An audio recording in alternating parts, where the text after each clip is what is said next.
Welcome to our August 24th, 2026 meeting of the City of Tuscaloosa Zoning Board of Adjustment. Any written comments sent to staff were forwarded to the board directly. At this time, I'd like to introduce staff and members. Megan Smalley, Assistant City Attorney. Hudson Cheshire, Associate City Attorney. Zach Pons, Director of Planning. Lim O'Leary, Zoning Administrator. I ask that the board members introduce themselves, starting on my left. Mary Catherine Holt. Marty Hamner. Michelle Coley, Chair. Paul Rollins Jr. Joe Robinson. Now, by virtue of state law and city ordinances, the purpose of the Zoning Board of Adjustment is as follows. Hears appeals from zoning officer decisions, grants special exceptions to the zoning code in accordance with the terms as established by the City Council, grants variances from the zoning code when strict enforcement creates unnecessary hardship. Now, circumstances that are not hardships include those that are, number one, self-inflicted or self-created. Number two, inconvenient and or personal. The Zoning Board of Adjustments does not interpret or enforce subdivision covenants or HOA rules. Those matters are not relevant areas of inquiry by the board on any petition. Now, there were sign-up sheets located outside for public comment. 4 speakers will be allowed to speak in favor of a petition, and 4 speakers are allowed to speak in opposition to a petition. Now, all speakers will have a maximum of 5 minutes unless the board votes to allow a longer time. Now, the board will take up items in the order of our final agenda. The board will initially receive a presentation from the staff as to the details of the agenda item. Now, after the staff's presentation, I will call upon the petitioner to present their case. The petitioner will have a maximum of 10 minutes unless the board votes to allow a longer time. Now, at the conclusion of the petitioner's remarks, I will call on any party in order of sign-up who desires to support the petition. Thereafter, I will call on any party in order of sign-up those who oppose the petition. Now, when it's your turn for comment, please introduce yourself, stating your name and address to the board. To provide your remarks, any written comments have been included into the record. Now, after receiving the remarks of those who oppose the petition, the petitioner will have the opportunity to respond to those objections. Any rebuttal will be limited to 2 minutes unless the board votes to allow a longer time. Now, if the petitioner presents any new information in response to the objections, the board will allow those to oppose the petition the opportunity to respond to the new information only. Any response will be limited to 2 minutes unless the board votes to allow a longer time.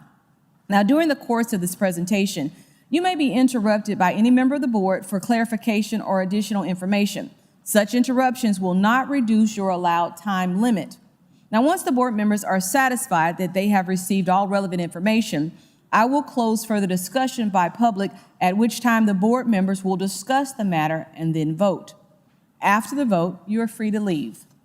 Please note, remove and disposal of the signs placed in the yard as the staff will not, please do not remove or dispose of the signs placed in your yard as staff will not be, that's changed. Please note, remove and dispose of the signs placed in the yard as staff will not be out to collect them. So they need to start taking them out now. Okay, that's new. These proceedings are video recorded and broadcast live. All in-person public comments should be made at the podium into the microphone. Any party aggrieved by any final judgment or decision of such zoning board of adjustments may within 15 days thereafter appeal therefrom to the circuit court by filing with such board a written notice of appeal specifying the judgment or decision from which the appeal is taken. Now, do any board members have any conflicts of interest to any agenda matters? If so, please state the same for the record. No. Okay. I would ask the staff to confirm on the record that proper notice has been given to all parties in interest as required by law as to all matters before the board tonight. Yes, it has. Okay. With that, we will begin with the approval of minutes as the Board of Adjustments has received the synopsis for the July meeting. I move that we dispense with the reading of the minutes of the same unless there are any deletions, additions, or corrections. I need a motion and a second to approve the synopsis. So move. Second. Voting? Yes. Yes. Yes. Yes. Petition is approved. Minutes are approved. Okay, now we'll move to staff presentations. Good afternoon, Board. We do have a few cases requesting to withdraw tonight. ZBA 6126. If we could have a vote, please. ZBA 6126 is requesting to withdraw. If we could have a vote. Okay, so we need a motion and a Yes, please. second. Need a motion and a second, please. So moved. Second. Okay, voting? Yes. Yes. Yes. Yes. Yes. Motion approved. ZBA 6626 is requesting to withdraw. So moved. Second. Voting? Yes. Yes. Yes. Yes. Yes. And ZBA 6726. So moved. Second. Yes. Yes. Yes. Yes. Yes. Oh, you guys were good on that. For ZBA 7726, they requested to withdraw after the agenda was set, so we'll first need a motion to move them to cases to withdraw and then a vote to withdraw them. Correct. You said to remove, To move them to cases set to withdraw and then to actually withdraw them. okay. So motion? So, oh. Yes, sorry. Yes. Yes. Yes. Yes. Okay. And then we need the one, so now that they've been moved to be continued, now we motion to continue. Now we'll vote to We need a motion withdraw, continue. excuse me, to withdraw. withdraw. Yeah. So moved. Second. Voting? Yes. Yes. Yes. Yes. Yes. Okay. Okay. Moving on to our cases that were continued from last month, starting with ZBA 4426. Joshua Jones petitions for a special exception to allow tent-sheltered retail on the property located at 1201 McFarland Boulevard Northeast, Zone GC, Council District 3. Here we have the zoning of the property. This is just north of Rice Mine Loop. And an aerial view. Here's a view of that property from the street. You can see that they have a tent-sheltered retail establishment selling fruit and produce. We'll just zoom in on that a little bit. And here's a close-up image of their setup.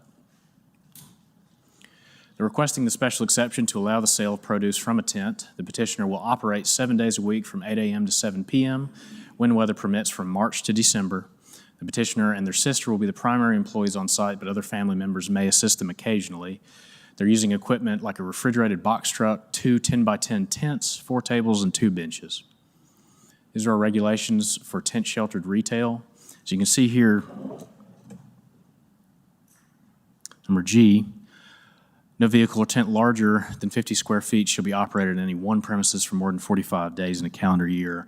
So our next, I'll be moving into the next request for a variance from that standard. These are your decision-making standards for special exceptions. Any questions before I move on to that one?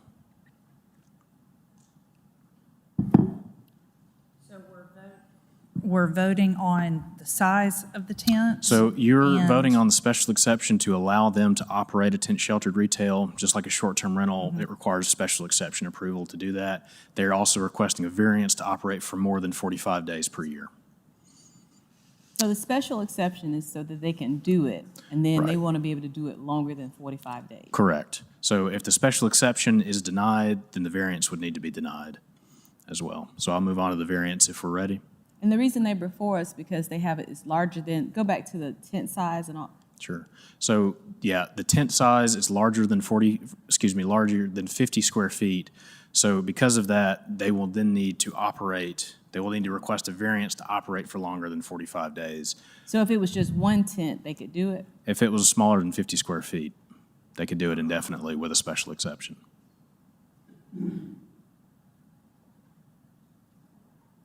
Any questions? All right, moving to the variance requests. A lot of this is going to look the same. ZBA 5926, Joshua Jones, petitions for a variance from the use-specific standards for tent-sheltered retail to operate a tent-sheltered retail establishment with a vehicle or tent larger than 50 square feet in area for longer than 45 days per calendar year on the property located at 1201 McFarland Boulevard Northeast, Zone GC, Council District 3. We have the aerial view. This is the same location. Another aerial view. And then we'll just show that tent one more time. So go back, you see that one tent? So that's bigger than the, That's bigger than 50 square feet. Additionally, the requirements also list a vehicle larger than 50 square feet. That box truck would be larger than that. So they're requesting a variance to allow a tent-sheltered retail establishment with a vehicle or tent larger than 50 square feet in area for longer than 45 days per calendar year. They're using two 10-by-10 tents, a refrigerated box truck, 4 tables, and 2 benches. And again, they hope to operate from 8 a.m. to 7 p.m. when weather permits from March to December, about 300 days. And then again, these regulations, so we're looking at G specifically for this one. And then your decision-making standards for variances. Any questions for staff? So the special exception is to operate first. Correct. And So we'll then vote on the variance. special exception first, and then the variance on how long they can operate. And the size, or just the, This is a variance from G, so, yeah, from 25-101C, G, the variance would be from that 45-day requirement. So if we say yes to him, then that means that opens the door to everybody to be able to come and just, okay. Could you go back to where the picture on where the tents are? Yeah. Right. To me, that looks like that's on state right-of-way. Let's see. This is a rough estimation of the property lines. It very well could be. We would make sure that they are on that property, on private property, before they operate. and the 10-by-10 tents are variance also. No, just the amount of time that they operate. So the special exception is to allow them to operate, and then the 10-by-10 tents will fall up under that special exception. Yeah, so the size of the tent, the only thing that the size of the tent is doing is restricting the amount of time that they operate.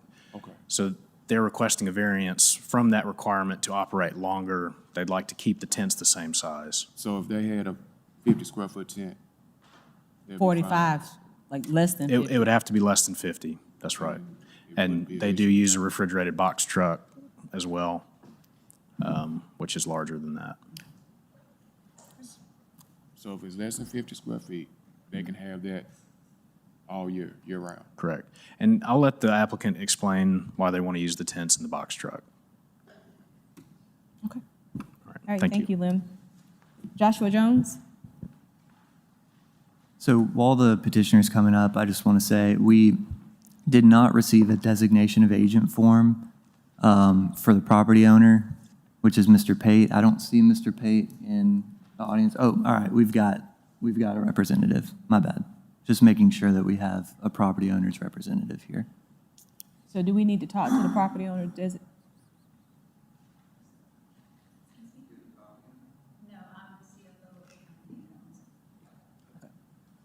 Okay. My name is Joshua Jones, and I'm the farmer that grows all this produce. And I think I was asking about the 50 square foot minimum. That would be a 7-by-7 area, which would be less than a vehicle. So technically, there would never be anything that would fall under a 7-by-7 area. But I was reading last night. The United States is losing 43 farmers per day, and we're not gaining any. And I thought it was, I know that there's ordinances, and you don't want just everybody, I understand y'all's point of view, you don't want just everybody doing this. And I'm not doing this for permanent. The reason I'm doing this is because I'm trying to find a location to, instead of being one of those 43 that we're losing per year, not many farmers has time to grow it and then retail it and get the full aspect of it. I'm one of the few that's doing that in the state. I deliver to over 450 schools in the state of Alabama. Every single Tuscaloosa County and city school receives produce from me, has actually today received produce from me, seedless watermelons. The reason we're doing this is because there is a time frame in the summer and sometimes during our main season that just because we have those contracts with the schools, as much as I'm sending out, I still not, I don't see it worth the effort. It's not something that the average person would do. Get up in the morning like I did this morning and change my clothes 4 times before lunch because you could wring them out at 105 heat index. But the only reason I'm doing this is and Mr. Stan Pate is allowing me to use this property, is because I'm trying to bring something to Tuscaloosa to be the first ever farmer, if the Lord willing that I can stay alive long enough to do it, I don't think I'm that old just yet, that can grow and fully farm to produce stand and grow it myself. And it's going to take a lot of people to help me. But this is just a test spot to see where and how and when. And I know different zoning. I don't know where that's going to be one day. But I wasn't selling drugs or I wasn't doing anything illegal. I was trying to be a person to grow tomatoes, watermelons, peaches, strawberries, and I thought it would be something that would be not frowned upon, I guess you'd say. And to be able to go forward with the proper property, I wanted to try to, you have to start somewhere. I've been doing it for over 20 years, and I didn't have a refrigerated truck, as you see in the picture. It's an older truck. I now have nearly a dozen of them in the past few years, just to be able to get our strawberries to schools. I just was trying to, I think it's going to be something good for Tuscaloosa. Not 100% sure that's going to be the property forever, but Mr. Pates, as you see, having to send someone to represent something, and they're gaining nothing from this. They're just doing it to, I don't know why he's doing it. Either I don't know if he likes me or he hates me, but for some reason or another, he's here to help me. And I don't know what the Lord's wanting me to, pushing me to do this, but for some reason, something's telling me that I'm supposed to farm. I don't know why. Everything's working against me. From weather, people, animals. I built an 8-foot fence around a property where I grow a lot of this produce to keep all the creatures out, because I guess God wants me to feed them too, but I'm trying to cut them back a little bit. But I don't know of anybody that can come to a meeting the same day that I picked 1,300 watermelons, had the 7 trucks leave before daylight this morning, and still have time to come to the meeting and show my grower's permit to show that it says that I'm not supposed to be stopped from selling. And I know y'all are just doing, I look at you from y'all's points. You don't want somebody just setting something tacky up, but I can promise you this is something you might want in the future. I might be somebody you might want to know one day if something don't happen to me, but I'll let you go. Thank you. Oh, wait, we need to ask you a few questions. Okay. I thought I went over my time frame. I got to thinking about it. I said I messed You my have your time frame, but we get to ask some questions. Okay. So. Any questions from Mr. J? So the coal truck is in the parking lot on that Yes. picture? And do you know where the right-of-way is? Yes. Well, I mean, roughly, my grandpa was a state highway department engineer for years, and they change sometimes, but I mean, it probably, mathematically, it probably goes on into the parking lot, to tell you the gospel truth, because it's pretty wide at a major highway. I'm thinking 51 at feet from least the- to the back of the parking lot. Yeah, it could be behind the building, but sometimes it's weird how, sometimes you don't have a parking lot, but yes. Well, I do if know you, where- if you have to move it back into the parking lot, It wouldn't be a problem. that's not a problem with the owner. No. And it's not a problem with us. Sometimes we just do that just to stay out of the concrete, because the heat's coming off of it. That's the only reason we have the tent. The refrigerated truck is to keep the produce longer. The tents keep the sun from ruining it. And if you can't put it on the ground, that's why we have the tent and tables, because there'll be insects or ants. Like I said, everything's against me, so. So, Mr. Jones, I do understand what you're saying, and I appreciate you being one of the farmers that is doing what you're doing. What I'm not understanding is how big a part of your business is this right here? Because you just said you had contracts, you got 12 trucks. So this doesn't seem, because my thought when you were coming up was that this was your main business and this is how you were making your living here. Nothing So- I've ever did was a large part the first time I did it. But yes, it is now a major part, because there's days between that the schools only order certain time frames, and I didn't even sell to schools 4 years ago. So tomorrow, I don't know what my major part is. Tomorrow, that may not be. I may be selling to you tomorrow, and some other, I don't know what tomorrow holds. But yes, it is a major part. I told my sister that if we lost that, it doesn't seem like much, but it's a stepping stone and a building block. If it takes my legs out from under me, it's major to me. It's major enough that when I leave here, I'm going back to pick more watermelons, if that tells you how major it is. I'm gonna try to, I got things to work on too, but yes, it's major.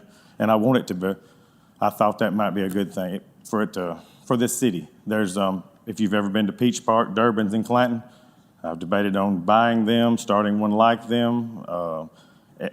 30 different people that owns fruit stands from Florida to the Carolinas has approached me because they say you're the only one that gives a darn about doing this, and you're the only one that got a little passion about it, and they're trying to sell me theirs. But for some reason, this is where, not this location, but this city is where something's pointing me to.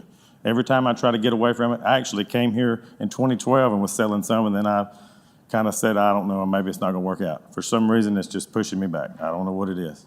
I may be wrong, but So the limit is 45 days. When would your growing season end? In other words, when? well, that's how one many thing we're days looking would at. you- Our season now is about to end. This is mainly to not get restricted even starting the next season because we start picking strawberries in March, maybe middle of March, and we can grow produce all the way until frost, which is sometimes in mid-October in this part of Alabama. But weather heat index for the past 21 days, sometimes it cuts you short before the frost. But we're harvesting a lot of stuff right now.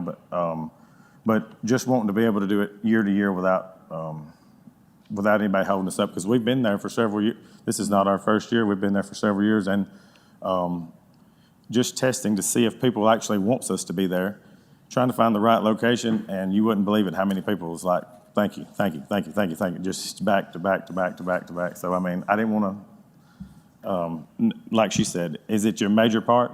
Nothing ever was for anybody their first day or you have to start somewhere, so. I have a question for the city. If we approve the special exception, but the size of the tents is what triggers the 4 to 5 days, and if we don't extend it past 4 to 5 days, but he does get the approval, can he go to different locations, and it's 4 to 5 days per location, or is it 4 to 5 days throughout the year, no matter his location? He would need a special exception per location. I believe each one would be good for 45 days. Is this the only location that you? It's the best location. I've tried different places. I've almost brought properties all over the state. I've looked at from Gulf Shores, but for some reason I don't know that one day that could be the spot, but Stan may not ever want it to be, but he's just allowed me to use it as long as I'm,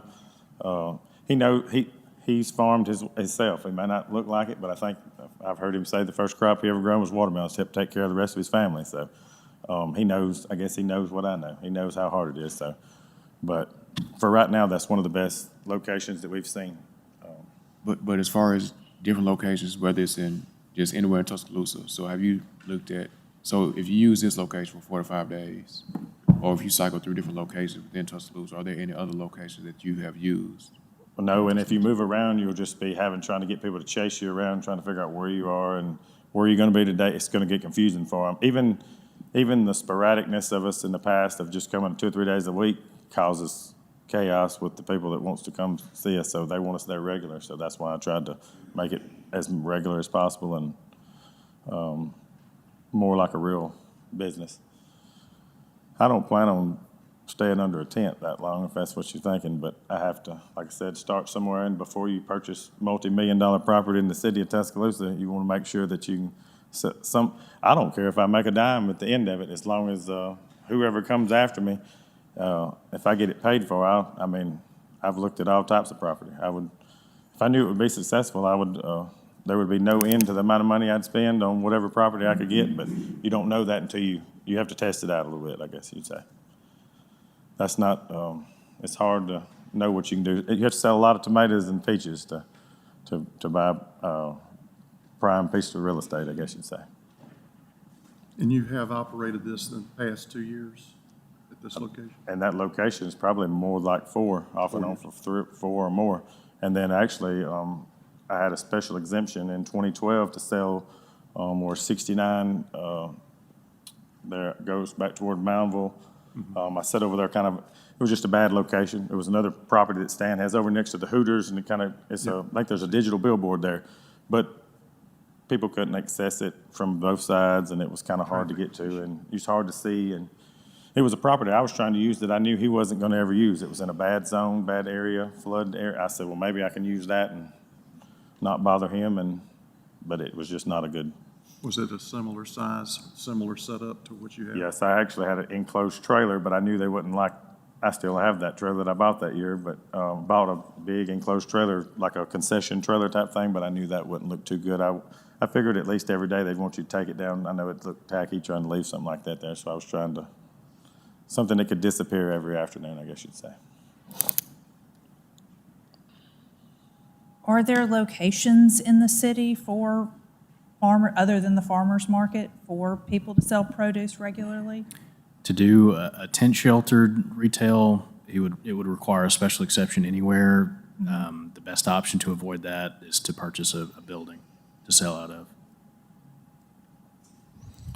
Technically, from what I can comprehend, the state of Alabama, I've been getting this grower's permit with my grandpa since I was a little kid. I didn't know what it meant, but either it may not mean anything, but with this grower's permit, it says that no municipality can charge any fee or render or can conflict or stop the sale if someone actually grows it. Now that's, like y'all were saying, can anybody do that?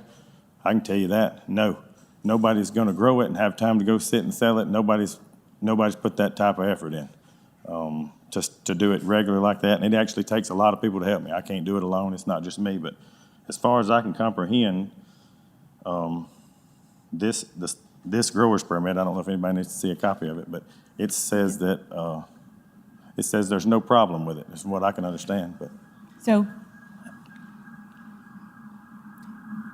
I have a question. go ahead. Is it the truck or the tent, or you can have the truck and the tent is like, if the tent is under 50 square feet? Yeah, a truck or tent over 50 square feet would require them to meet the 45-day. So you can't have both, like the truck, the Yeah, if either one of those is over 50 feet, it would trigger that requirement.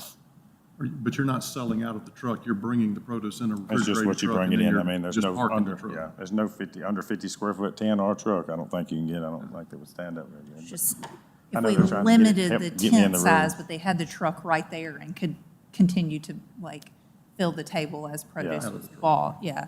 I didn't have a truck years ago. My grandpa, nobody's ever had that. I'm just stepping into new territory, trying to preserve, make it last longer, keep it fresher. When the heat index like it is now, you can get fresh produce out in 1 hour. It's trash, so you have to keep it recycled and keep it cool. So, but nobody likes stuff in the cooler, air conditioned, or indoors. Open market is better. That's what. So it's just something I'm looking ahead for. I guess this is just how I would get there. I guess one day.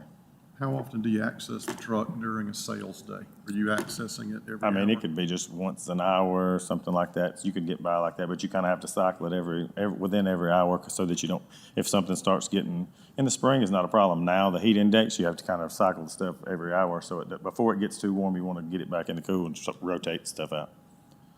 Okay. Hudson? Ms. Coley, I haven't researched this statute. In looking at this permit, I believe that it pertains to a municipality requiring a business license or something of that nature, not a zoning issue. Like where you can sell it, that's not, because we're not requiring anything, okay. Okay, any other questions for this petitioner? And right now, you're out there 7 days a week? Yes. Weather permitting, sometimes it. Any other questions? Where did the 50 square feet come from? It was put in a regulation. Where did it come from? I'm not sure the history on it, on why it's specified as 50 square feet. I was wondering if there's any, It might be just to limit larger vehicles. People bringing, some huge box truck out there and just selling straight from that. As far as I can tell, nothing would fall under 50 square feet. It's just a good number to keep it. It's like saying you stand in 1 square feet and your body can't sit there, so that would be an easy way to keep it from happening, but that's just my point of view on Any it, I more guess. questions? Which I understand where they're coming from. I put myself in everybody's shoes. I know that you don't want junk coming here, but you don't know me. You don't know what tomorrow holds. If I could let you see some of them school kids when they're eating, it'd change your day. It'd change your day. I think, Joe's question goes back to paragraph F where it's saying a single tent maximum is 400 square feet. That is so much larger than 50. I'm not sure why would you even have a max listed if 50 is the limit. Does that make sense? The days get involved, so it's talking about, you might have it one time, but if you got 45, if you're gonna have it for a long period of time, then it can't be over the size. So that's what it's looking at, because 400 square feet, now you're getting to a certain size, and so 45 days, you want it's the days that's making it. So you can have a 400 square foot for 45 days and Yep. still meet the code. That's right. Just clarifying. So the issue is that he wants to be longer than the 45 days. If he was smaller and less than those days, then he could be there. Am I correct on that? So, all right, any other questions?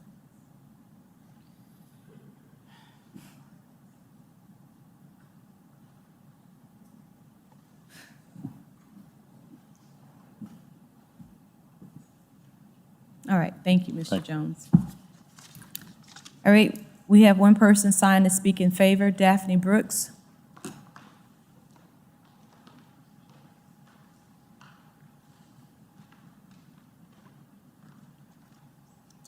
Hello.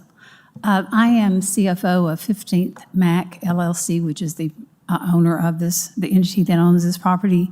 I work for Stan Pate, and Mr. Pate was not able to be here tonight, so he called me 30 minutes ago and said, I need you to go. So anyway, I'm going to make this just really short. He wanted me to Excuse me, relay to Ms. you Brooks. that. If you'll just give us your name and your address. State Oh, your I'm name and sorry. address for the record. Daphne Brooks, 1301 Industrial Park Drive, Tuscaloosa, 35401. Thank you. Sorry, thank you. Mr. Pate wanted me to relay that as property owners, we back Josh in his operation and want to ensure that he has continued access to the property through the end of this season. Okay. And that's all. What's the end of this season? As far as his growing season, I assume. October. Yeah. Or the first frost, whichever. Well, It's a I think vacant property. said March It's through a building, and you just never know what might transpire from year to year, so. Got you. All right. Thank you. Thank Ms. you. Brooks. Okay, we don't have anybody else, we don't have anybody else signed up to speak for or against. Is there anybody in the audience that'd like to speak for or against this petition? Okay, we'll close public comment and we'll go to board comment. I don't even know where to begin. First, we're just voting on the size of the tent, right? So first, you'll vote on the special exception, that's to allow the use, and then you'll vote on the variance to approve the amount of time that he's requesting. Okay.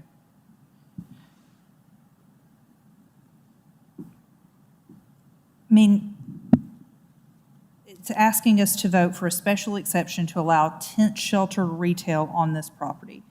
I don't have a problem with the tent shelter retail.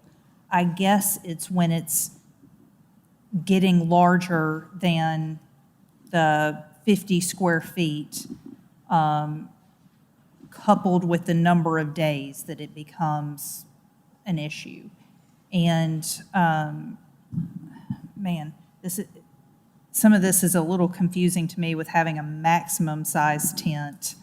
I guess that's if it's like a one-time thing versus the 45-day, more than 45 days. In general, I don't have an issue with the special exception to operate the tent shelter here.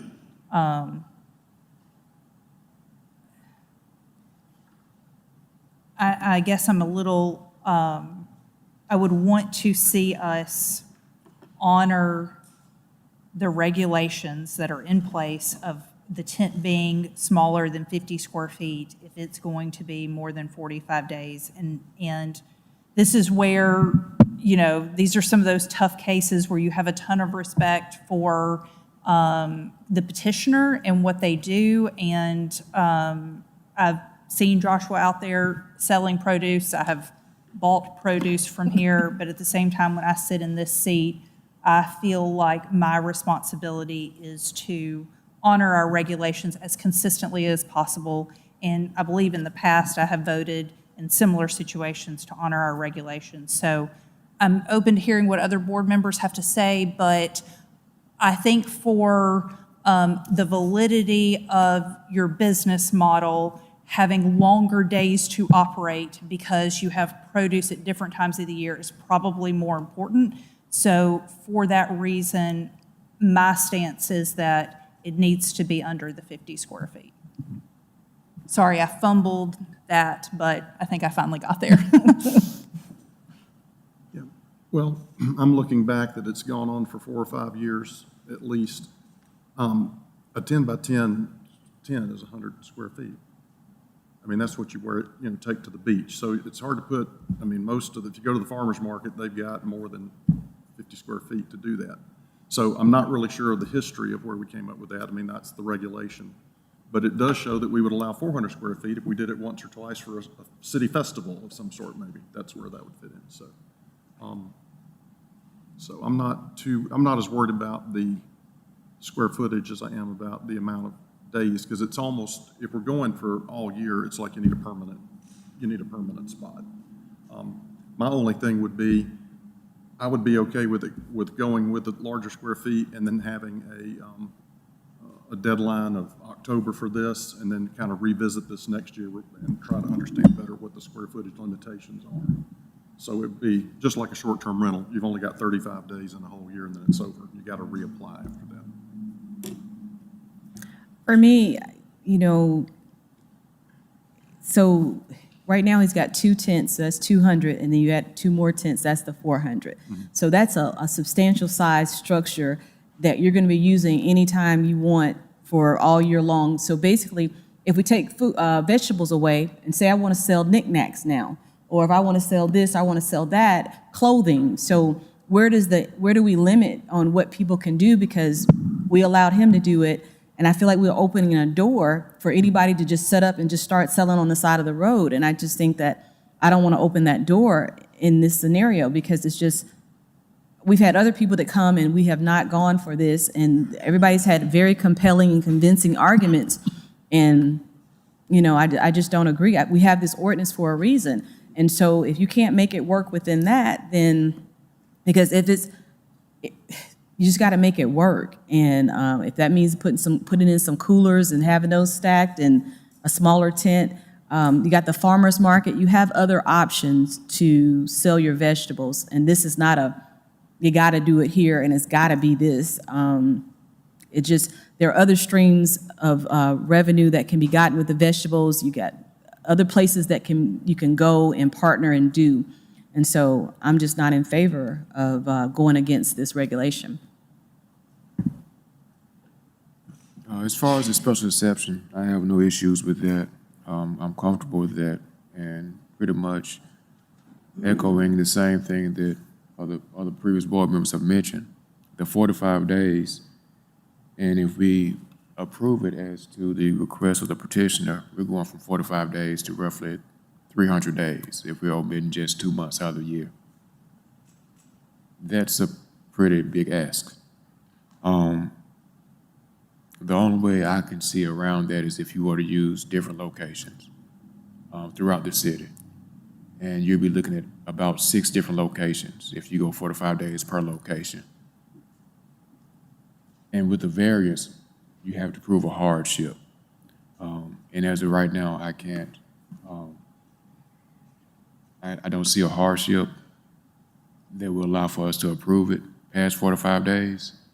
And even if we were to say, let's just go throughout the remainder of October, There's still, from this date, we're around 67 days, so we're still past 45 days. If we just say moving forward from this date forward through the rest of October. I'm not in favor of the variance or grant the variance.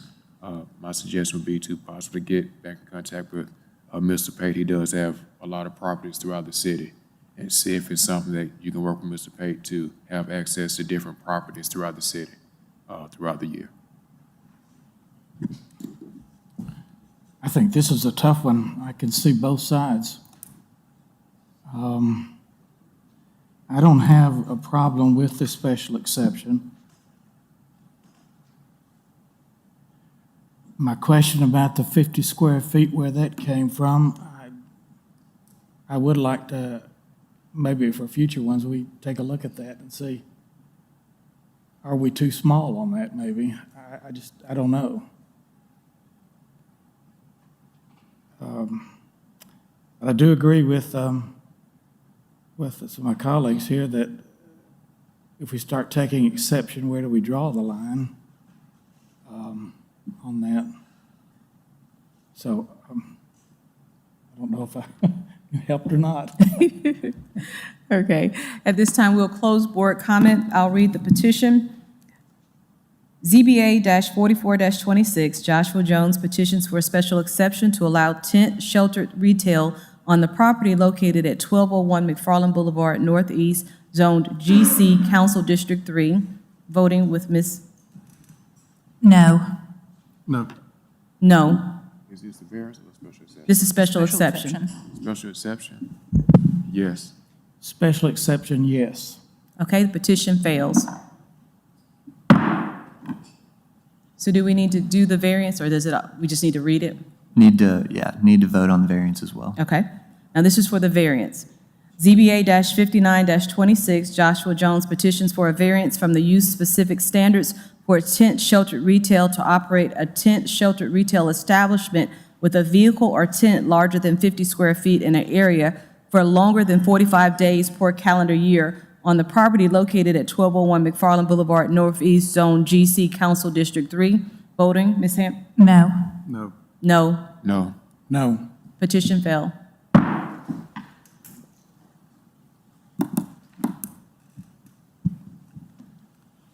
Moving on to our next case, ZBA 4626, Chris and Olivia Panksner petition for a special exception to allow the short-term rental of a property located at 13166 Bonehenge Drive, zoned LR, Council District 3. This was continued from last month's meeting.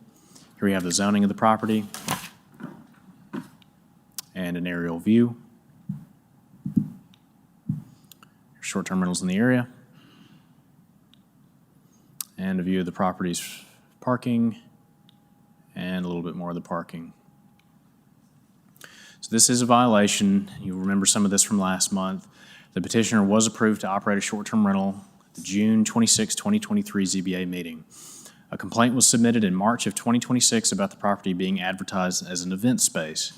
The brochures that were used to advertise that were taken down by the time of the next violation in May of 2026 about a large event hosted that exceeded ZBA's approval for 10 adult and 5 vehicle limit approved in June 2023. You remember some confusion last month about the business license. We did receive a comment from the Director of Revenue stating that the fact that they did not have a business license was due to a revenue employee's error and not on the petitioner. So to clarify that, here's a view of those brochures that were mentioned as the violation in March. So they are requesting to operate a short-term rental. Again, Tanner Ashcraft will be the primary contact and available 24 hours a day in case of an emergency. The petitioner's property manager currently manages over 50 short-term rentals. The house is equipped with keypad locks, cameras, fire and burglar alarms, and noise detectors. It is not owner-occupied. When not rented, the house will be used by the petitioner's family and friends. The house has 5 bedrooms and 3.5 bathrooms. Petitioner is requesting 10 adults and 5 vehicles. If approved, staff recommends 10 and 5. We received 4 written comments in support and 7 in opposition. Do you have any questions for staff? Thank you. Okay. Chris and Olivia, or Tanner, who is speaking? Tanner Ashcraft, 1120 Queen City Avenue. So, yes, Chris and Olivia couldn't make it tonight, so I'm here on their behalf. So I know we were here last month, so I won't take up too much time, but so the flyer that went out in March, I wasn't even aware of it. It doesn't have our company's number or logo or anything on it. One of the owners made it, gave it to her mom who lives locally, just thought it might be a way to increase some, she didn't have anything in mind like what happened. She thought maybe a baby shower. She had no idea it was against the rules and removed them as soon as the city let her know. The party that happened on May 8th, that Friday night, it was booked through Airbnb. Our listings on Airbnb all state no party or event policy. As soon as you book a property with us, the first confirmation message reiterates that. We do not allow parties or events. When you check into the property, you see it posted. There's no way you could be misled thinking that you could do something like that. And, last month we discussed how it happened. We had the idea of the gentleman that booked it. I believe he was born in the 1950s. So we have an age restriction. We definitely don't allow 18-year-olds to rent the property, which is who threw the party. So the gentleman checked in, left the property to his 18-year-old grandson. So as soon as we became aware of what was going on, I jumped out of bed and went straight over there and kicked everybody out. So, nobody hates what happened more than us, more than the owners. And now we're, here trying to not get the right to throw parties, but just have the right to continue with our 45 days a year. And like Liam was saying, we've got a letter from Revenue stating that we were operating legally at the time of the violation. So this absolutely vindicates you, Tanner, in terms of handling business for the people that you represent. So this in no way it reflects this. They say clearly that this was on the city, so that part is handled, so we're not, But for me, in dealing with this, what would be the process? I think we need to have a process put in place so that when something like this happens, it's self-reported to the city before we hear about it. You know what I mean? So that I think that would look better in that, hey, this happened, this is what we did, this is what's going on. Because now we're hearing about it as it came, because you see what I'm saying? We're hearing about it secondhand now. If we had something say that, hey, they called us and told us about this party, this is the steps that they took. You know what I mean? Because this is the one thing that everybody, I always say 10 is a party house every time it comes up. And sure enough, you know what I mean? It's a party house. So I'm just looking at that and then the fact that they had the advertising, which had nothing to do with you, but they had something out soliciting parties. Mm-hmm. I'm sure they didn't have that plan of a party, but they were saying, hey, you can rent it. So I feel like they were complicit in what happened a little bit because just the optics of it for me. I see what you're saying, and yes, in the future I can do that. I mean, I technically did call the city when we called 911 because I needed help getting these people out. It was a lot of cars there, and of course, from my experience, fortunately I haven't dealt with this situation very much, but we're dealing with it the best way we knew how, and I knew that I'd be hearing from the city along with the owners come that next Monday, which we did. Which I guess would have been the quickest we could have. But yes, I'll consider that for sure in the future. And I would say that to anybody that's doing short-term rental, and I don't know if they can put that or say that or do that, but this one right here, this is the one, and I hate that it came down. Any other questions for Tanner? I wish there was a better way to punish the people that did this. They don't even get a slap on the wrist. The owners have tried to contact them, and I contacted them immediately because I thought their ID was stolen because they weren't there during the party. The person that booked it wasn't. Once I confirmed that, no, he booked it and left the 18-year-old there, still there's no I think eventually it's probably going to be some civil action taken against when people do something like that. if it costs them money and they're not able to renew, loss of revenue and all of that kind of stuff? Absolutely, and a bunch of 18-year-olds throwing a part, I mean, and the police are there helping us get them off the property, but they're just sending them on their way. I'm not saying they should arrest everybody. I don't know what the answer is, but Sure. there should be more punishment. They could go do it this weekend somewhere and we'll slap on the wrist again. They'll just go on back home. The adult that should have known better handing over that has broken the contract. Absolutely, immediately. which is why we could force them out immediately. Because, you know, they were no longer welcome. They're our The owners guests. also had a flyer for having events and parties right after that, so it looks as if they're complicit in it.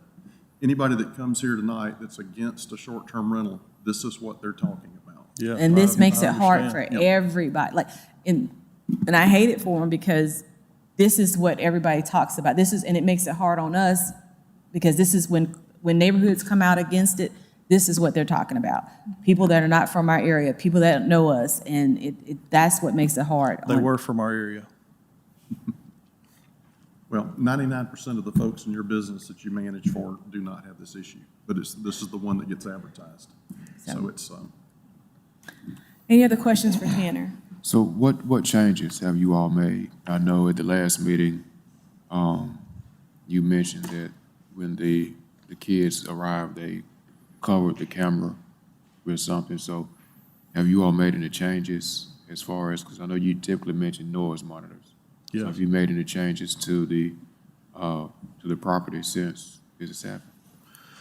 Well, we haven't rented it since, but, you know, as far as noise monitors, I think I mentioned it last time. We do have noise monitors. We have 2 in that house since it's a good-sized house. It opened my eyes that maybe we could use it on that exterior because that's where the noise was. They were set up by the pool. It did end up going off while I was already there.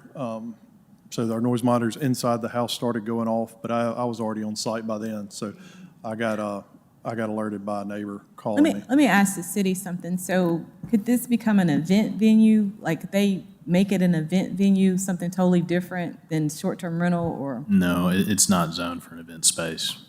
I'm not in the event space. No, I'm not talking about you. I'm just saying what else they could, I just was wondering if that's an option for them because I'm thinking like this is so large and that it looks like a place that you'd have at a party. It does. It's out in the wooded area. So I feel like pretty much anybody who rents it is some kind of way more people are going to end up there than, you know, because it looks like that. So, Yeah. Okay. Any more questions? Well, you did have a bad experience. And Paul asked, have been any changes made? And were there any changes made? I didn't really hear any. And in the way that That we manage. you talk to these people that might be using that place?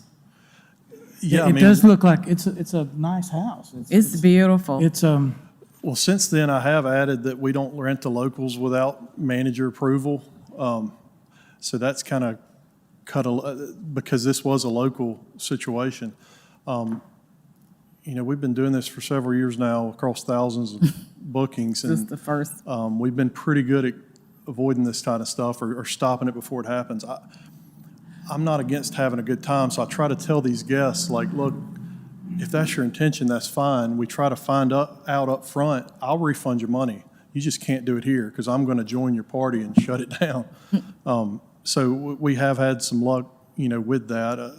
Even if, you know, a lot of times around graduation, grandparents might book or something like, well, I want my granddaughter to come over. I'm going to cook or whatever. We're celebrating because she just graduated from university. Of course, if they're authorized guests and it doesn't go above our maximum, then we'll allow it. But we can appreciate that communication, which, you know, to answer your question, this particular gentleman that did this told us that, you know, hey, my wife and I are going to cook a dinner in your fabulous kitchen. Our grandson and 2 of his buddies are going to swim. You know, so there was communication. This one really stumped me. I mean, would you rent, for instance, to the same person again? absolutely not. Okay. I wouldn't want anybody So in that this would be town to rent to them again. That would be a Heck no. And some process, of, then. a couple of the other managers in town I've spoken to around, you know, A-Day and some of these bigger weekends, you know, I don't want them to rent from us or from any of our competition. I mean, it's bad on the whole industry, like you were Sure. saying. This happening with one of my competitors is no good for me either. Absolutely. Any more questions for Tanner? So when I mention any changes, not so much as to your practice of renting out and screening individuals, but usually with the properties that you have with it, other individuals do short-term rentals, is not of this size, right? So your noise monitor is fine, or your door ring cameras are fine. With something of this size, with having the pool and all that area outside, I would suggest having a noise monitor out near the pool also, having cameras outside, facing outside, just as long as it doesn't infringe on your neighbor's property, things like that. So Yeah, you could this- see it the wouldn't cars coming infringe in, on the what have neighbors you. So here. Especially if they have like, a pool, I would see that as something, in hindsight 2020, we can talk all day about what you should have, Yeah. now we're all like, oh, we got plenty of ideas. At the time, nobody thought this would happen, so. Typically, we lean on those noise monitors Sure. tremendously because they also have a crowd control effect where with the number of Bluetooth devices, again, the people were focusing outside and were too far from those monitors immediately. They went through some effort to we can see that. Yeah, and they covered up that front camera, but, we lean on the noise monitors because, and then look at the cameras typically. Sure. So by the time that was going on, I mean, they were there, and then I was on the way. I mean, again, trust me, we think about this all the time, and I don't want this ever to happen again, and we're trying our best to ensure that it doesn't. All we can do is, respond Quickly, and to what happens the best we can, and, I mean, that's what we did. any other? Okay. Thank you, Tanner. Thank you. We don't have anybody to speak in favor. We have one signed up in opposition, Cam Parsons. Uh-oh.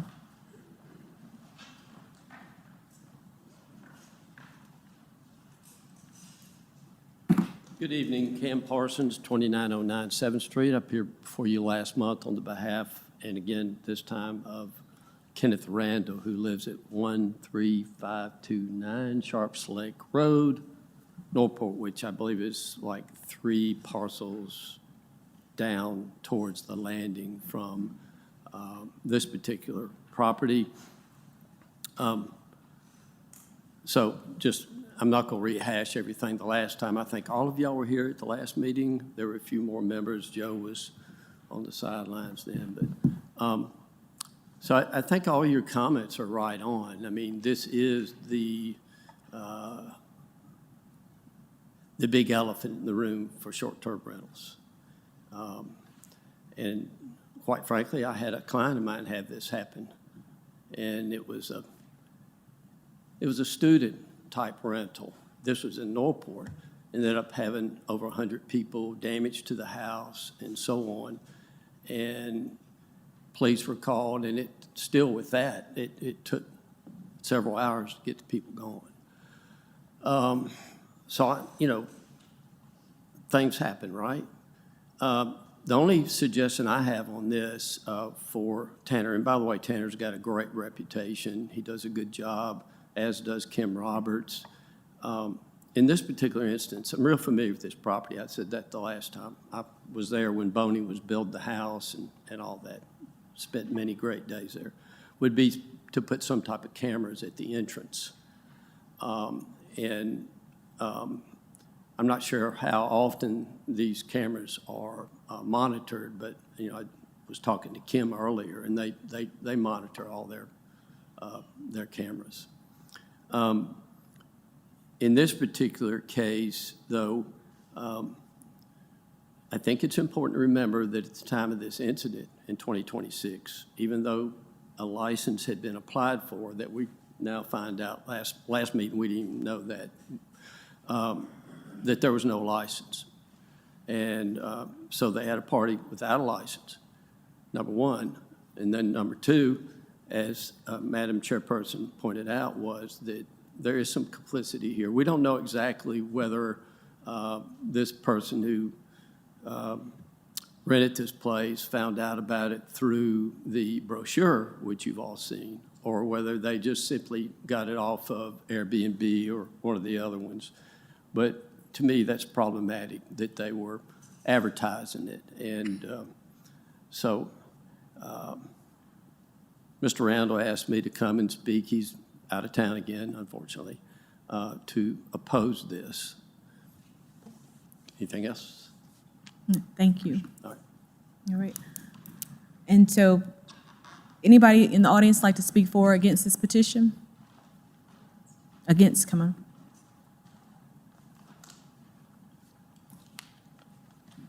Short old thing. I'm Beaky Powell. I'm one of the residents at North River Farm Drive, which is the street that is adjacent to the property. Give us your address, your specific address. Ma'am? Give us your address. 13361 North River Farm Drive. Okay. And my husband and I are the senior members of that little small community. Originally, it was subdivided into 8 estate-sized lots. And then Dr. Barano bought the one at the end of the street. And Mike and I watched him build that house. And my concern, and this has nothing against Tanner, my concern is this a quiet little neighborhood, we're all secure, we're adjacent to the lake. There have been people that have sold their houses and new families have moved in. There has not been a lot of control about what has gone on at that house. And so we have some concerns about the safety of our property and the safety of the neighborhood, period, to bring something like that in. Dr. Barano didn't build that house for a venue. He didn't build it for an event space. He built it for he and his family. And it's just, I think that neighbors, and you should have some emails today from some of our other neighbors that are not in favor of this. So I'm just asking you to reconsider that this is a little family neighborhood, which like many are, and I understand about, short-term rentals completely. I just don't think this is the appropriate place to have a short-term rental. Thank you. Thank you. Is there anybody else in the audience that'd like to speak for or against? This is the second one for against? Third. The third against? Okay, this is the last one against, okay? Okay. All right, thank you. My name is Ransom Wilson. I'm at 13536 Sharps Lake Road. And I was born in Tuscaloosa, then I left for 50 years. I'm back now, took a job at the university. I'm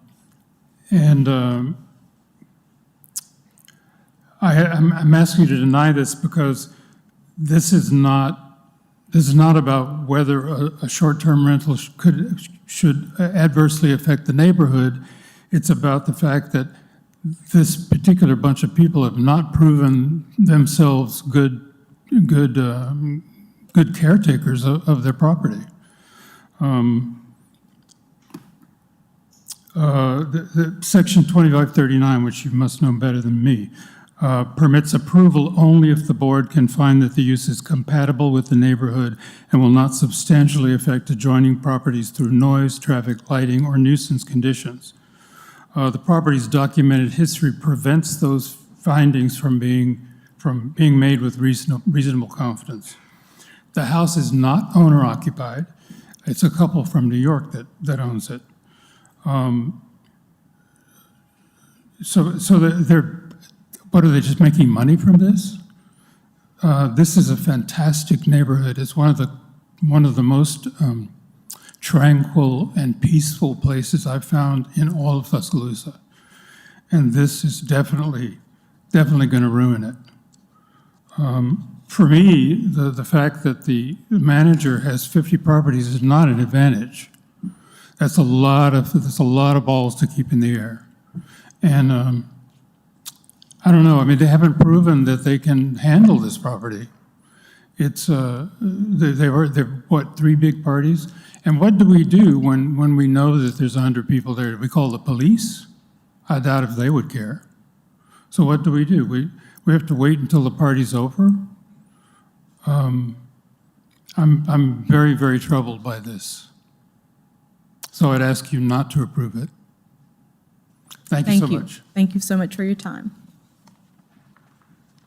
All right, we're going to close public comment and go to board comment.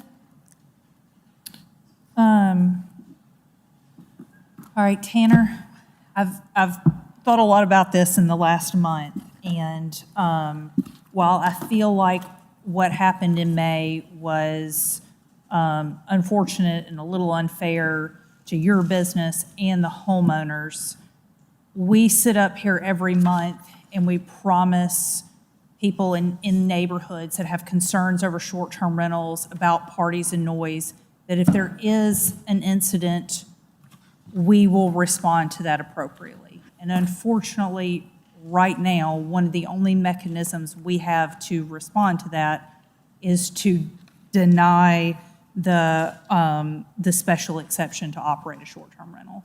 And so I think that based off of what I've heard, when the incident happened, y'all responded as well as you possibly could. But I also want others to know that when there are incidents, we take that seriously. And so my stance is that as of right now, we should deny the special exception. I don't know if that's 3 months, 6 months, a year. I don't know what that is. I'd love to hear the comments from fellow board members, but that's how I feel.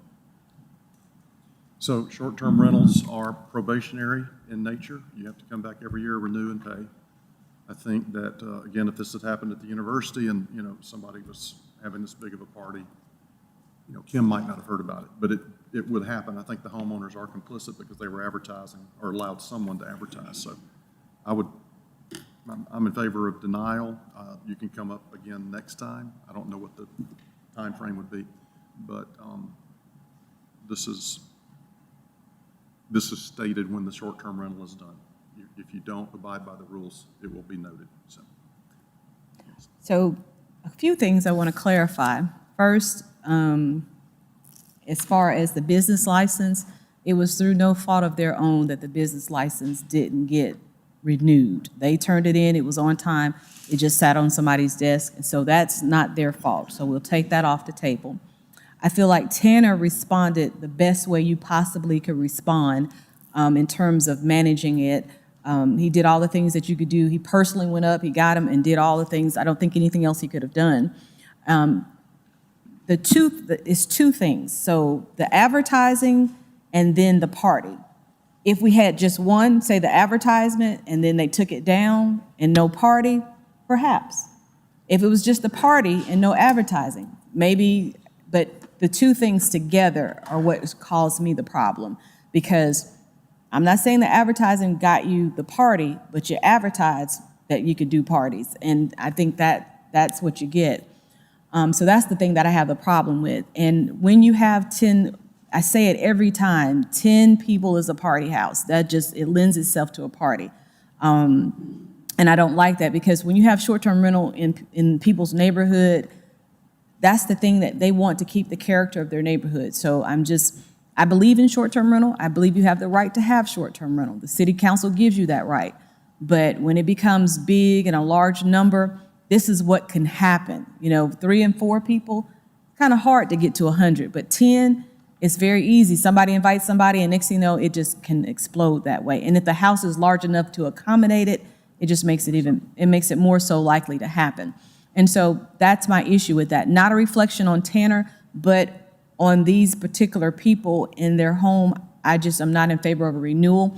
And that's what the probationary period is. It's 1 year probation. At the end of that probation, we look at it to see if we're going to renew you, because you get 3 years once we renew it.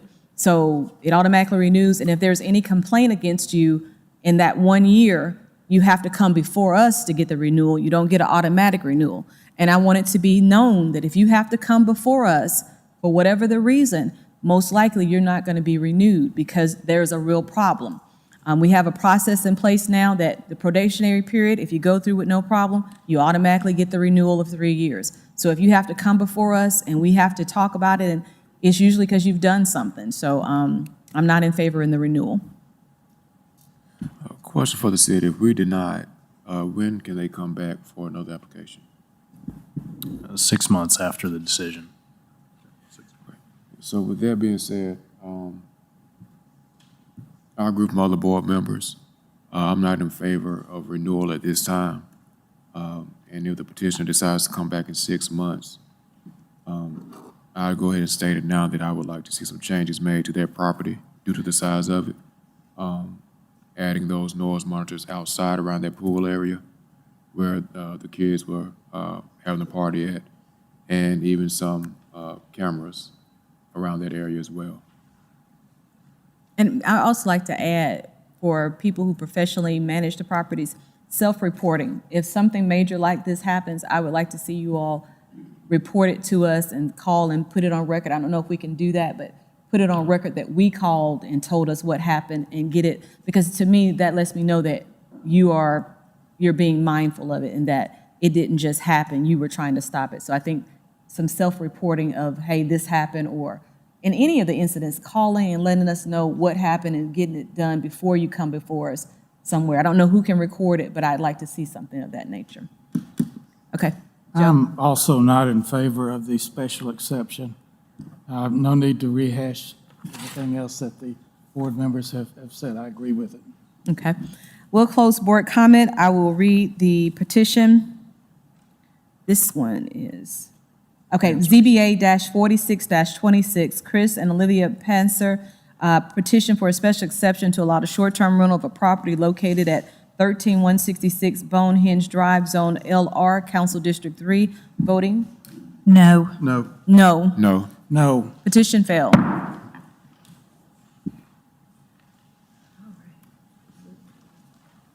Moving to our cases to be heard tonight, ZBA 6026, Bill Lunsford petitions for a variance from the rear setback requirements to allow the construction of a single-family home on the property located at 5327 Park Avenue, Zone GPD, Council District 3.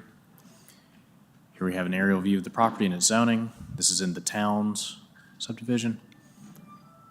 And a view of the property from overhead. Here's a view of the property from the street. The request is for a variance to allow a dwelling to be set back less than 35 feet from the rear property line. The proposed dwelling will be located 15 feet from the southern property line, that is the rear property line.